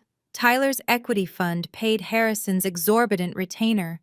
The lawyer was not going to risk irritating his wealthiest client over a routine marital document that he himself had supposedly drafted the night before. Harrison took off his reading glasses, sliding them back into his pocket. He pushed the packet toward Tyler, holding out the gold pen. "Everything appears to be in order," Harrison said, his voice clipped. "Sign here on behalf of Sterling Investments." Tyler snatched the pen from Harrison's hand. He did not even glance at the pages. He was completely blinded by his own arrogance, entirely convinced of his absolute superiority over the weeping woman sitting in front of him. He flipped straight to the back page and slashed his signature across the bottom line with aggressive, rapid strokes. Tyler handed the pen to Marcus. "Your turn, buddy," Tyler said, clapping Marcus on the shoulder. "Congratulations on your freedom. Let us get out of here." Marcus grabbed the pen. He looked at me, flashing a cruel, victorious smirk. He thought he had beaten me. He thought he had successfully secured his $800,000 townhouse, his 26-year-old mistress, and his pristine public reputation. Marcus leaned over the counter and signed his full legal name right next to Tyler's. It was done. The ink was on the paper. The federal waiver was fully legally executed. Harrison pulled the packet back toward him. He ripped the carbon copy from the back of the stack and slid it across the island toward me. He then pulled out a sealed white envelope and dropped it on top of my copy. "Your transition fund," Mrs. Jenkins Harrison stated coldly. "We expect you to vacate the premises by the end of the month. If you attempt to contact Mr. Jenkins, Mr. Sterling, or the media, you will find yourself in federal court before sunset. Good day." The three lawyers turned in perfect unison and marched out of the kitchen. Tyler followed right behind them, not even bothering to look back. Marcus lingered for one brief second. He adjusted the cuffs of his custom shirt, looking around the expensive kitchen, as if taking mental inventory of the property he had just successfully stolen from me. "Pack your bags," Naomi Marcus ordered, his voice dripping with triumphant malice. "And do not steal any of the good silverware on your way out." He turned and walked out the front door, slamming it shut behind him. I sat alone in the quiet kitchen. I listened to the heavy engines of the three black SUVs roar to life. I waited until the sound of tires crunching on the gravel driveway completely faded away into the distance. I lowered my hands from my face. My skin was completely dry. I reached across the marble counter, picked up the white envelope containing their pathetic $100,000 bribe, and tossed it into the trash can. I grabbed my carbon copy of the legally binding, fully executed federal waiver. I stood up, walked into the hallway, and grabbed my car keys. I had an appointment downtown, and I was going to be exactly on time. The drive downtown took exactly 22 minutes. I did not turn on the radio. I drove in complete silence, my hands gripping the steering wheel of my modest sedan, navigating the morning Atlanta traffic with absolute focus. The carbon copy of the post-nuptial agreement rested on the passenger seat, sitting right on top of my locked leather briefcase. I parked in a secure underground garage and walked 2 blocks toward the imposing glass and steel facade of the Richard B. Russell Federal Building. The summer heat was already radiating off the pavement, but I barely felt it. I was operating on a level of pure cold adrenaline that I had never experienced before. I was crossing the Rubicon. Once I walked through those security doors, there was no undoing what was about to happen. I approached the federal security checkpoint. The guards patted down my briefcase and ran it through the X-ray scanner. I stated my purpose clearly to the intake officer at the front desk, requesting to speak with an agent in the Financial Crimes Task Force. I did not mention Marcus. I did not mention Tyler. I simply presented my credentials as a senior internal auditor for Aegis Tech and stated that I had documentation of a massive ongoing wire fraud operation. 10 minutes later, I was sitting in a sterile, windowless interview room.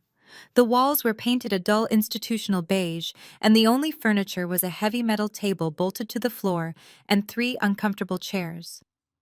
The air conditioning hummed loudly overhead. The door clicked open and 2 agents walked in. One was a tall, broad-shouldered man in his late 40s wearing a cheap suit. The other was a younger woman carrying a thick legal pad. They introduced themselves as Special Agent Vance from the FBI and Special Agent Chen from the IRS Criminal Investigation Division. Agent Vance pulled out a chair and sat across from me. "What exactly do you have for us today, Mrs. Jenkins?" he asked, his tone skeptical but professional. "We get a lot of disgruntled spouses coming in here with exaggerated claims about hidden bank accounts during divorce proceedings. If this is just a domestic dispute over alimony, you are in the wrong building."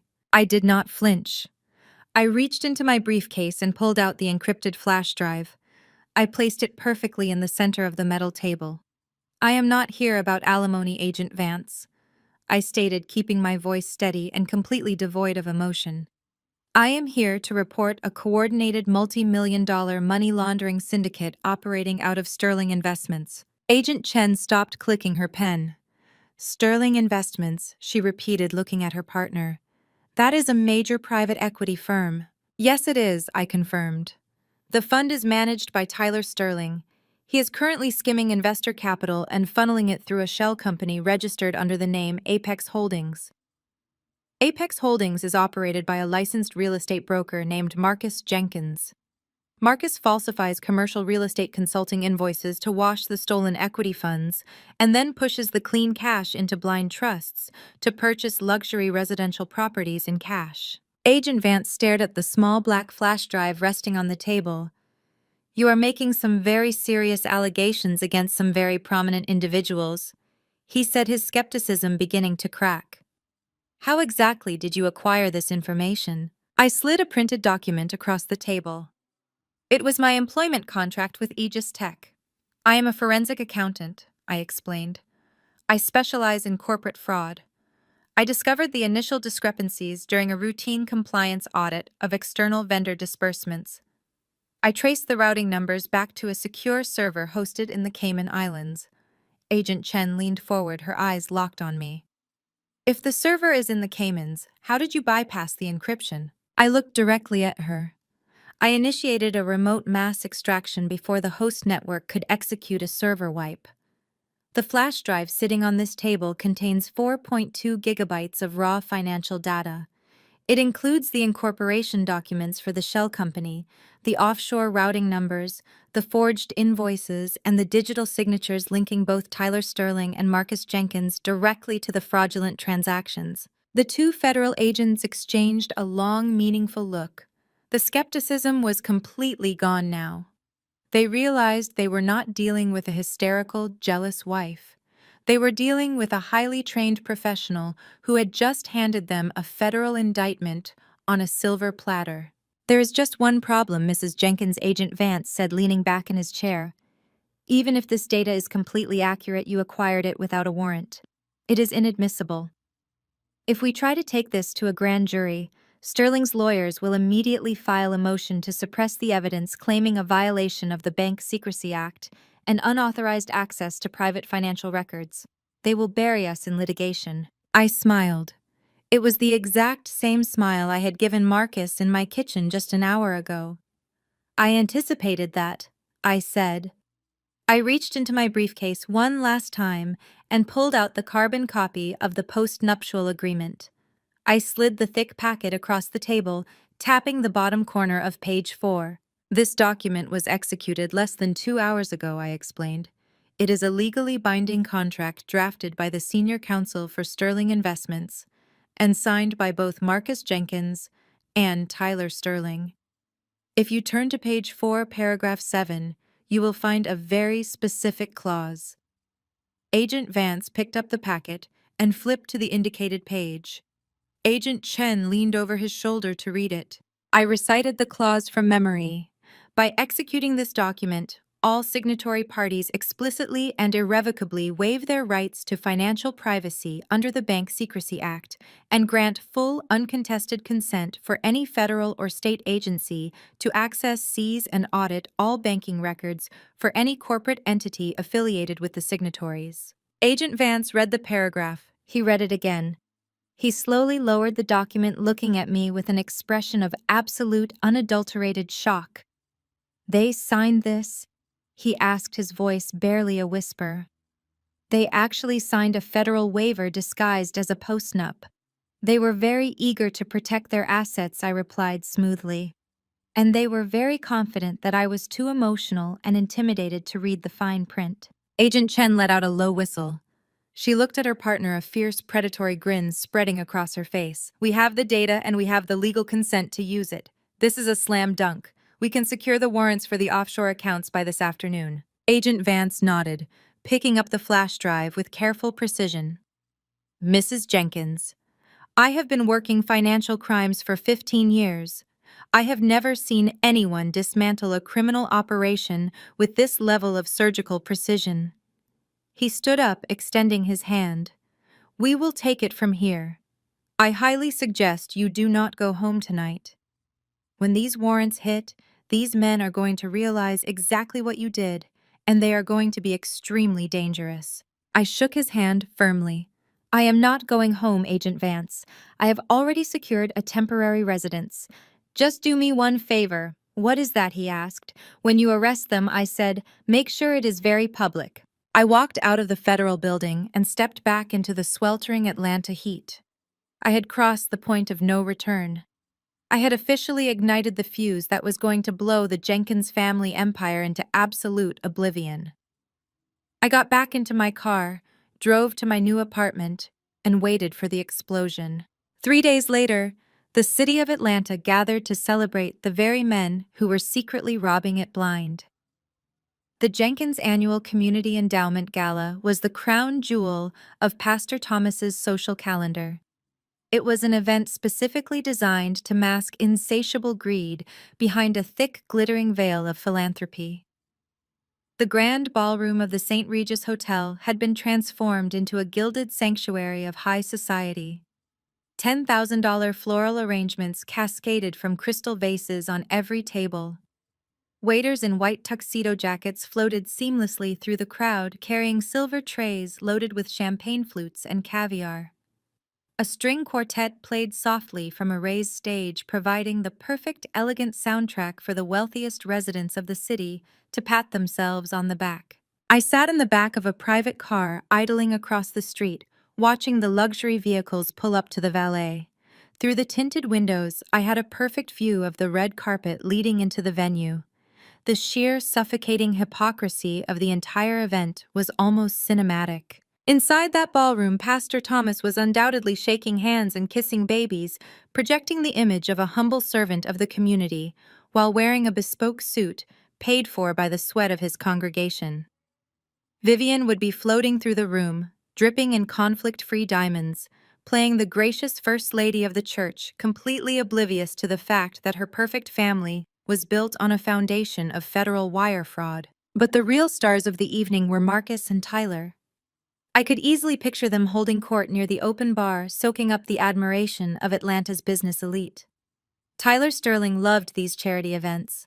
They gave him the perfect opportunity to play the wealthy white savior, tossing a few tax-deductible crumbs to the community while simultaneously skimming millions off the top of his equity fund. He would be standing there adjusting his heavy gold watch, loudly bragging about his latest massive acquisition. And Marcus would be right beside him, flashing that million-dollar real estate smile. Marcus thrived on the validation of the wealthy elite. He believed that wearing an expensive tuxedo and pouring champagne for city council members made him untouchable. He honestly thought that because he had bullied his wife into signing a piece of paper in their kitchen, he had successfully secured his secret townhouse, his mistress, and his pristine public reputation. They thought they had locked me out of the castle. They had absolutely no idea that I had just handed the keys to the FBI. I checked my reflection in the rearview mirror. I did not look like a broken, defeated wife. I did not look like a woman who had spent the last 3 days hiding in a temporary apartment. I looked like an executioner. I had chosen a floor-length emerald green silk gown. It was sleek, architectural, and completely unashamed of taking up space. My hair was swept up into a flawless, sharp style, and my makeup was a masterclass in absolute razor-sharp precision.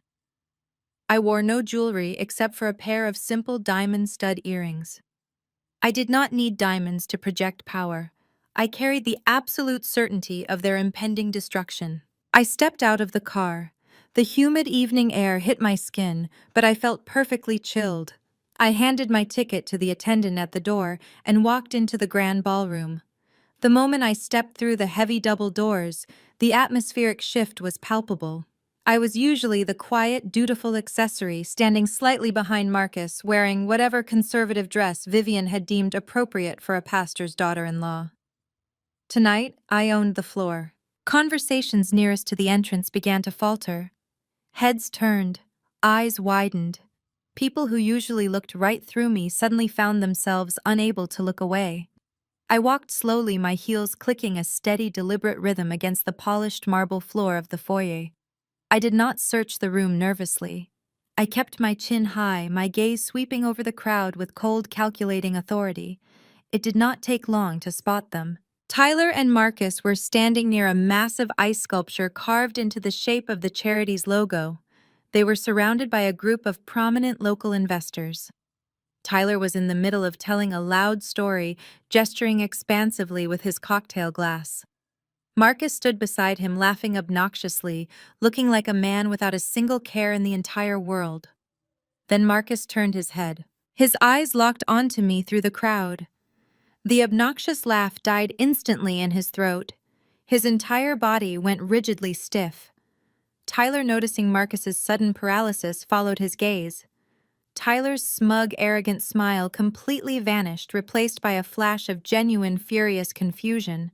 They had explicitly ordered me to vacate our home, take my transition fund, and disappear into the shadows. I was supposed to be at home packing my bags and crying over my ruined marriage. Instead, I was standing in the middle of their crowning social achievement, looking better than I had on our wedding day.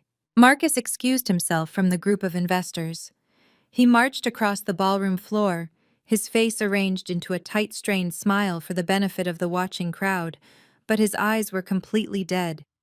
He moved with aggressive, predatory speed, desperate to intercept me before I could mingle with any of the important guests. He stopped directly in front of me, stepping so close that I could smell the expensive bourbon on his breath. "What are you doing here, Naomi?" Marcus hissed, his voice dropping to a vicious, barely contained whisper. His jaw was clenched so tightly a muscle twitched near his ear. "You signed the agreement. You are supposed to be gone. You are not welcome here." I looked up at him, my expression perfectly serene. I offered him a warm, dazzling smile that completely contradicted the ice in my veins. "I am a generous donor to this charity, Marcus," I replied, keeping my voice light and pleasant. "I bought my ticket weeks ago. I have every right to enjoy the gala. Besides, I wanted to be here for your big speech tonight. I hear it is going to be incredibly memorable." Tyler appeared right behind Marcus, his face flushed with poorly concealed rage. He leaned in, his voice dripping with condescending menace. "You are playing a very stupid game, Naomi. You think showing up here in a nice dress is going to embarrass us. You think causing a scene is going to change anything. Turn around and walk out those doors right now, or I will have security physically drag you out to the curb." I shifted my gaze to Tyler. I did not flinch. I did not back away. "You do not need to call security." "Tyler," I said softly, my smile sharpening into a blade. "I promise you I am not here to cause a scene. I am just here to watch the show." Marcus recovered faster than Tyler. His shock morphed instantly into a hard, defensive arrogance. He stepped closer, his jaw tight, his voice low and vibrating with a mix of fury and fear. "You are playing with fire," Naomi, Marcus muttered. "I do not know how you got in here, but you need to turn around and walk away right now. You signed the agreement. You are bound by the NDA. If you utter a single word about my business to anyone in this room, you will be financially ruined by morning." He thought he was intimidating me. He thought the legal threats were an impenetrable shield. He had no idea they were just the match I was about to strike. Before I could respond, a high-pitched musical laugh drifted over Marcus's shoulder. "Marcus, darling, is everything okay?" The crowd parted slightly as Chloe stepped forward. She was wearing a floor-length gown the color of spun gold, completely out of place for a conservative church charity gala, but perfectly designed to draw every eye in the room. The massive 4-carat diamond sparkled on her left hand. She looked radiant, triumphant, and utterly oblivious to the absolute catastrophe unfolding around her. She had clearly been hovering nearby, waiting for the perfect moment to make her entrance. Marcus had brought her. He had actually brought his mistress to his father's charity gala, completely convinced that the post-nuptial agreement had successfully neutralized me. He thought I was sitting in an empty house crying over my lost marriage while he debuted his new younger model to Atlanta high society. Chloe stopped next to Marcus and slipped her arm through his. She looked at me, her eyes widening in feigned surprise. "Oh my goodness, Naomi, I had no idea you were coming tonight." Her smile was razor-sharp, dripping with a toxic, condescending pity. She was reveling in this moment. She thought she had won. She thought she was the ultimate victor, the younger, prettier woman who had successfully stolen the wealthy, powerful husband. "It is a public charity event, Chloe," I replied, my voice perfectly level, my posture completely relaxed. "I am a strong supporter of the community. I would not miss it for the world." Chloe tilted her head, her smile widening into a smirk. "Well, it is so brave of you to show up," she said, her voice carrying just enough volume to ensure the surrounding investors could hear. "Especially after your sudden resignation. We were all so worried when you left Aegis Tech so abruptly. Marcus told me the stress of the internal audit position was just too much for you. It must be so difficult struggling to keep up with the corporate pace." Marcus stiffened, clearly uncomfortable with Chloe drawing attention to my sudden departure, but he did not stop her.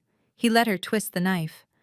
I took a slow sip of my champagne, letting the silence stretch just long enough to make Chloe shift uncomfortably. "It was not the pace of the work that bothered me, Chloe," I said, my tone incredibly light and conversational. "It was the quality of the data. You see, when you are auditing corporate financials, you occasionally stumble across some very messy, very amateurish mistakes. It can be quite exhausting cleaning up after people who do not know how to cover their tracks." Chloe let out a soft, dismissive laugh, clearly entirely missing the threat buried in my words. "Well, I am just glad you are taking some time to rest. You look exhausted." She leaned her head against Marcus's shoulder, batting her eyelashes up at him. "Marcus has been taking such good care of me. We are actually heading to Paris next month to start looking at wedding venues." Have you ever been to Paris, Naomi? The sheer audacity was almost breathtaking. She was standing in the middle of a ballroom wearing a dress bought with stolen money, flaunting a diamond ring financed by federal wire fraud, and attempting to humiliate the forensic auditor who held her entire future on a flash drive. I smiled, a genuine, terrifying smile that finally made Chloe's confident smirk falter. "I have been to Paris," I replied smoothly. "It is beautiful in the spring. But honestly, Chloe, I would not start booking any non-refundable deposits just yet. International travel can get very complicated when your assets are frozen." Chloe frowned, her perfectly manicured eyebrows pulling together in confusion. "What are you talking about?" Marcus grabbed her arm, his grip visibly tight. He tried to pull her back, tried to step between us, but it was too late. The trap was already springing shut. I took a step closer, lowering my voice so only the three of us could hear. "I am talking about the townhouse in Midtown, Chloe," I whispered. "The one purchased through a blind trust financed by Apex Holdings. The one paid for with embezzled investor funds cleaned through fake commercial real estate invoices. I am talking about the fact that your fiancé is not a luxury broker. He is a money launderer, and you are currently living in a house that the federal government is going to seize before the end of the week." Chloe's face drained of all color. Her mouth opened, but no sound came out. She looked at Marcus, her eyes wide with sudden, absolute terror. "Marcus, what is she talking about? What did you do?" Marcus was hyperventilating now. His chest heaved against his expensive tuxedo shirt. He looked around the ballroom, desperately searching for an exit, searching for his father, searching for anyone who could save him from the absolute destruction bearing down on him. "Shut up, Naomi," Marcus hissed, his voice cracking with panic. "You signed the NDA. You are legally bound. You cannot say a word." I took a step back, raising my champagne glass in a mock toast. I gave him one last chilling smile. "I am not the one talking, Marcus," I said, turning my back on them and walking toward the stage. "The federal government is going to do all the talking tonight. I am just providing the visual aids." I left them frozen in their tracks and glided toward the front of the ballroom. The string quartet had seamlessly transitioned into a triumphant, swelling melody, signaling the beginning of the evening's main event. Pastor Thomas was already standing at the crystal podium on the grand stage, adjusting his tailored suit jacket and smiling warmly at the sea of wealthy donors. The room began to quiet down as guests took their seats at the $10,000 tables, completely ready to open their checkbooks for a manufactured cause. My timing was absolute perfection. Pastor Thomas leaned into the microphone, his booming baritone washing over the crowd. He spoke about community, about sacrifice, and about the future. Then he raised his hand and gestured toward the back of the room. "It is my profound honor," Thomas announced, to introduce the man who will be leading the Jenkins Community Endowment into its next glorious chapter. A man of unparalleled integrity. My son, Marcus Jenkins. Polite applause rippled through the ballroom, but Marcus did not step forward. He was still standing near the ice sculpture, looking like he was about to vomit. Instead, I ascended the side stairs of the stage. The emerald silk of my gown swept gracefully against the carpeted steps. A murmur of confusion rippled through the front row, but I kept my posture impeccably straight and my expression radiant. Pastor Thomas turned his head, his pastoral smile freezing instantly as he saw me approaching the podium instead of his son. His eyes darted around, searching for Marcus, searching for security, searching for any explanation as to why the daughter-in-law he thought he had completely crushed was stepping into his spotlight. Naomi Thomas hissed through his teeth as I stepped right up to the microphone. His voice was entirely muted to the crowd but filled with lethal venom. "What do you think you are doing? Get off this stage immediately." I did not even look at him. I reached out and gently but firmly wrapped my hand around the stem of the microphone, pulling it slightly toward me. I reached into my small clutch purse with my other hand and pulled out my phone. Earlier this afternoon, I had effortlessly hacked the hotel's wireless presentation network using the credentials I lifted from the event planning invoice. "Good evening, ladies and gentlemen," I said, my voice echoing crisply through the massive ballroom speakers. The lingering applause died down instantly.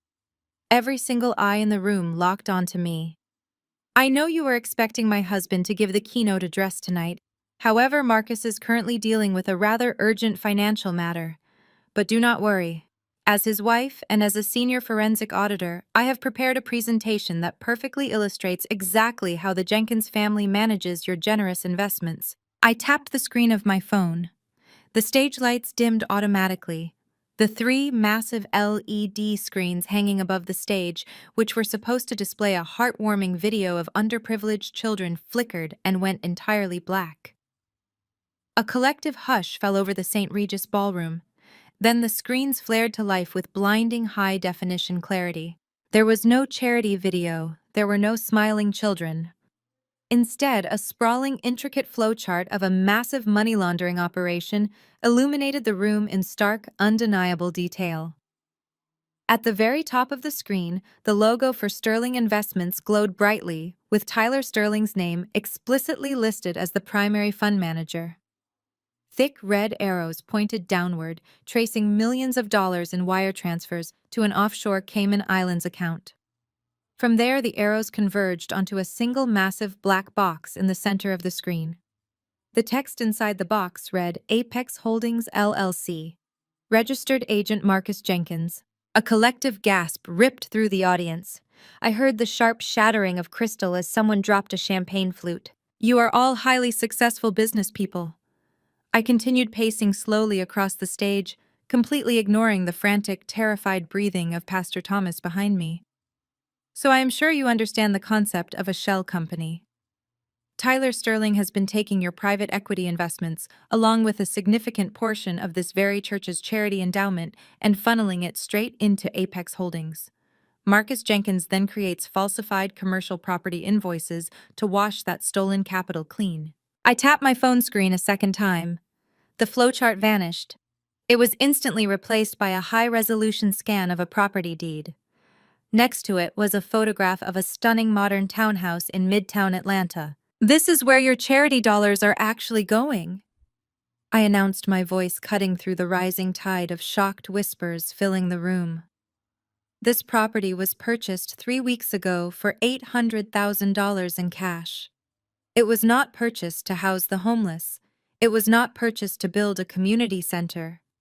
It was purchased through a blind trust to serve as a private residence for Chloe Davis, the 26-year-old marketing director, who is currently standing near the ice sculpture wearing a 4-carat diamond ring paid for by your stolen money." The ballroom descended into absolute chaos.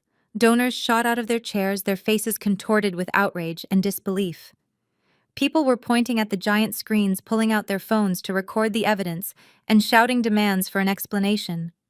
The immaculate gilded sanctuary of high society had instantly transformed into a riot of betrayed investors. "Turn it off!" Pastor Thomas screamed. His pastoral composure had completely disintegrated.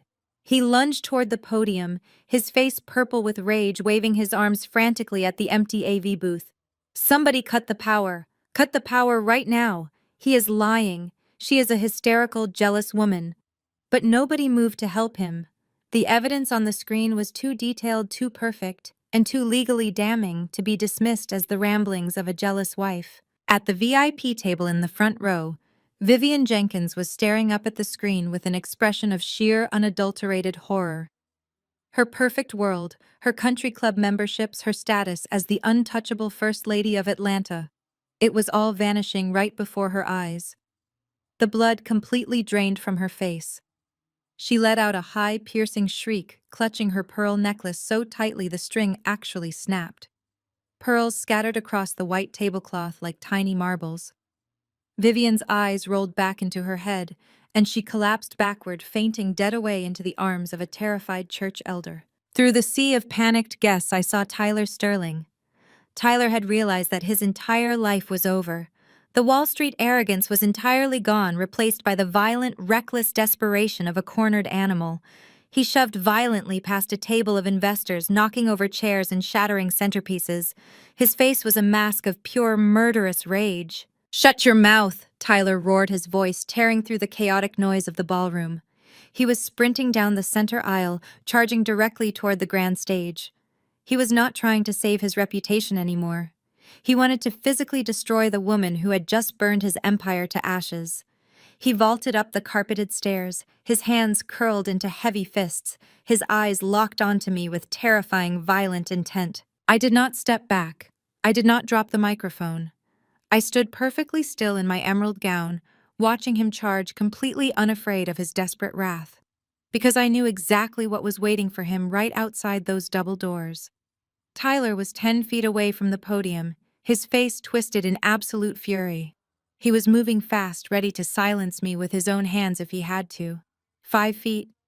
I didn't flinch. I just smiled a cold, victorious smirk and waited. Before Tyler could take another step, the heavy oak doors at the back of the St. Regis ballroom didn't just open, they were violently thrown wide. "Federal agents, nobody move." The voice boomed through the room, louder and more commanding than Pastor Thomas had ever been on his best Sunday. Special Agent Vance, flanked by a dozen armed agents from the FBI and the IRS Criminal Investigation Division, stormed into the ballroom. They moved with terrifying precision, fanning out to secure every exit. Tyler stopped dead in his tracks mere inches from the stage. The arrogant, untouchable investment fund manager looked like he had just been struck by lightning. His mouth fell open and his eyes darted frantically around the room, taking in the sea of federal agents. He slowly turned his head to look at me, and in that split second he finally understood. He hadn't just lost his money. He had lost his freedom, and I was the one who had taken it. Marcus, who was still frozen near the ice sculpture, tried to back away, a pathetic attempt to disappear into the panicked crowd. But Agent Chen was already there, her badge flashing in the dim light. She grabbed him by the arm, spinning him around and slamming him face first onto a cocktail table, sending caviar and champagne glasses crashing to the floor. "Marcus Jenkins, you are under arrest for federal wire fraud, money laundering, and conspiracy to commit financial crimes." Agent Chen announced, her voice ringing out crisp and clear over the chaotic din. On the stage, Tyler didn't fight back. He didn't say a word as Agent Vance grabbed his arms, pulled them behind his back, and secured the cold steel handcuffs around his wrists. The metal clicked shut with a harsh final finality. I stood at the podium, watching the two men who had tried to break me being humiliated and hauled away in front of the most powerful people in Atlanta. I leaned into the microphone one last time, making sure my voice carried across the entire ballroom. "Like I said, ladies and gentlemen," I stated, my tone dripping with absolute lethal satisfaction. "I am just a glorified hall monitor, but I always make sure the ink matches the ledger. The fallout was spectacular, absolute, and painfully swift. Federal indictments do not care about a family's social standing or how many charity galas they have hosted. The moment Marcus and Tyler were marched out of the St. Regis ballroom in handcuffs, the Jenkins empire began its rapid, irreversible collapse. I did not attend their arraignments. I had no desire to watch them squirm in federal court wearing identical brightly colored orange jumpsuits, stripped of their bespoke tailoring and arrogant smirks. Their high-priced defense attorneys tried to negotiate plea deals, but the evidence I had provided, the 4 gigabytes of meticulously organized digital receipts, left them absolutely zero leverage. The prosecution had a foolproof roadmap of their entire money laundering operation. Tyler and Marcus were both facing 10-year sentences in federal prison. Chloe's Midtown townhouse was seized by federal marshals less than 48 hours after the gala. I heard she stood on the sidewalk crying hysterically as agents taped notices to the heavy oak doors, locking her out of the luxurious life she thought she had successfully stolen. The 4-carat diamond ring was confiscated as evidence of fraud. She had wanted a rich husband. She ended up with a criminal record and an empty bank account. Pastor Thomas Jenkins watched his life's work evaporate in a matter of weeks. The scandal completely shattered his congregation's trust. When the feds revealed that a significant portion of the church's endowment had been funneled into Apex Holdings, the mass exodus of wealthy donors was immediate. The megachurch, once a beacon of Atlanta's elite, faced massive foreclosure proceedings to pay restitution to the defrauded investors. Thomas and Vivian were forced to sell their opulent estate in Buckhead just to cover their soaring legal fees. The pristine, untouchable First Family of Atlanta was reduced to renting a modest apartment outside the city, their reputation permanently destroyed. And Jasmine, the golden child who had laughed at me for being a glorified hall monitor, found herself entirely cut off from the lavish lifestyle Tyler had provided. With her husband's assets frozen and his equity funds seized by the IRS, she was forced to sell her Chanel bags and designer shoes just to afford groceries. Last I heard, she was working a minimum wage retail job at a local mall, learning exactly what it meant to count pennies for a living. The chaos faded, the dust settled, and the silence returned. It was a clean, absolute silence, completely devoid of their arrogant voices and fake piety. I was finally alone, entirely free from the suffocating cage they had spent years trying to build around me. I kept my career. I kept my dignity. And I watched the empire they loved, more than their own souls, burn straight to the ground. The camera slides slowly backward, pulling out of the flashback and settling back into the dimly lit, elegant living room where I sit right now. The emerald green velvet of my armchair feels soft against my skin. The air is cool, and the only sound is the faint, rhythmic ticking of a vintage clock on the mantelpiece. I reach over and pick up my crystal wineglass. The deep red liquid swirls gently as I lift it to the light. People always ask me how I managed to survive it, I say, looking directly into the lens. How I stayed so calm when my entire world was actively trying to destroy me. The truth is, I did not just survive it. I calculated it. I let them underestimate me because arrogance is the absolute best cover for a forensic audit. They thought my silence was submission. They thought my tears were weakness. They were so blinded by their own massive egos that they never even realized I was quietly tying the noose they were eager to put around their own necks. I take a slow, deliberate sip of the wine. It tastes incredibly expensive and completely perfect. If there is one thing you take away from my story, let it be this. I continue, my voice dropping to a smooth, unwavering whisper. Never let anyone convince you that your worth is defined by their approval. If they mock your career, if they disrespect your boundaries, if they try to use their power to make you feel small, do not scream. Do not cry. Do not beg them to see your value. I lean slightly forward, my eyes locking onto yours with absolute terrifying clarity. Just step back, stay quiet, and follow the money, because the money never ever lies. And once you find the ledger, you hold the entire kingdom in the palm of your hand. I lean back into the emerald chair, offering one last chilling, perfectly victorious smile. Cheers! The screen slowly fades to absolute black.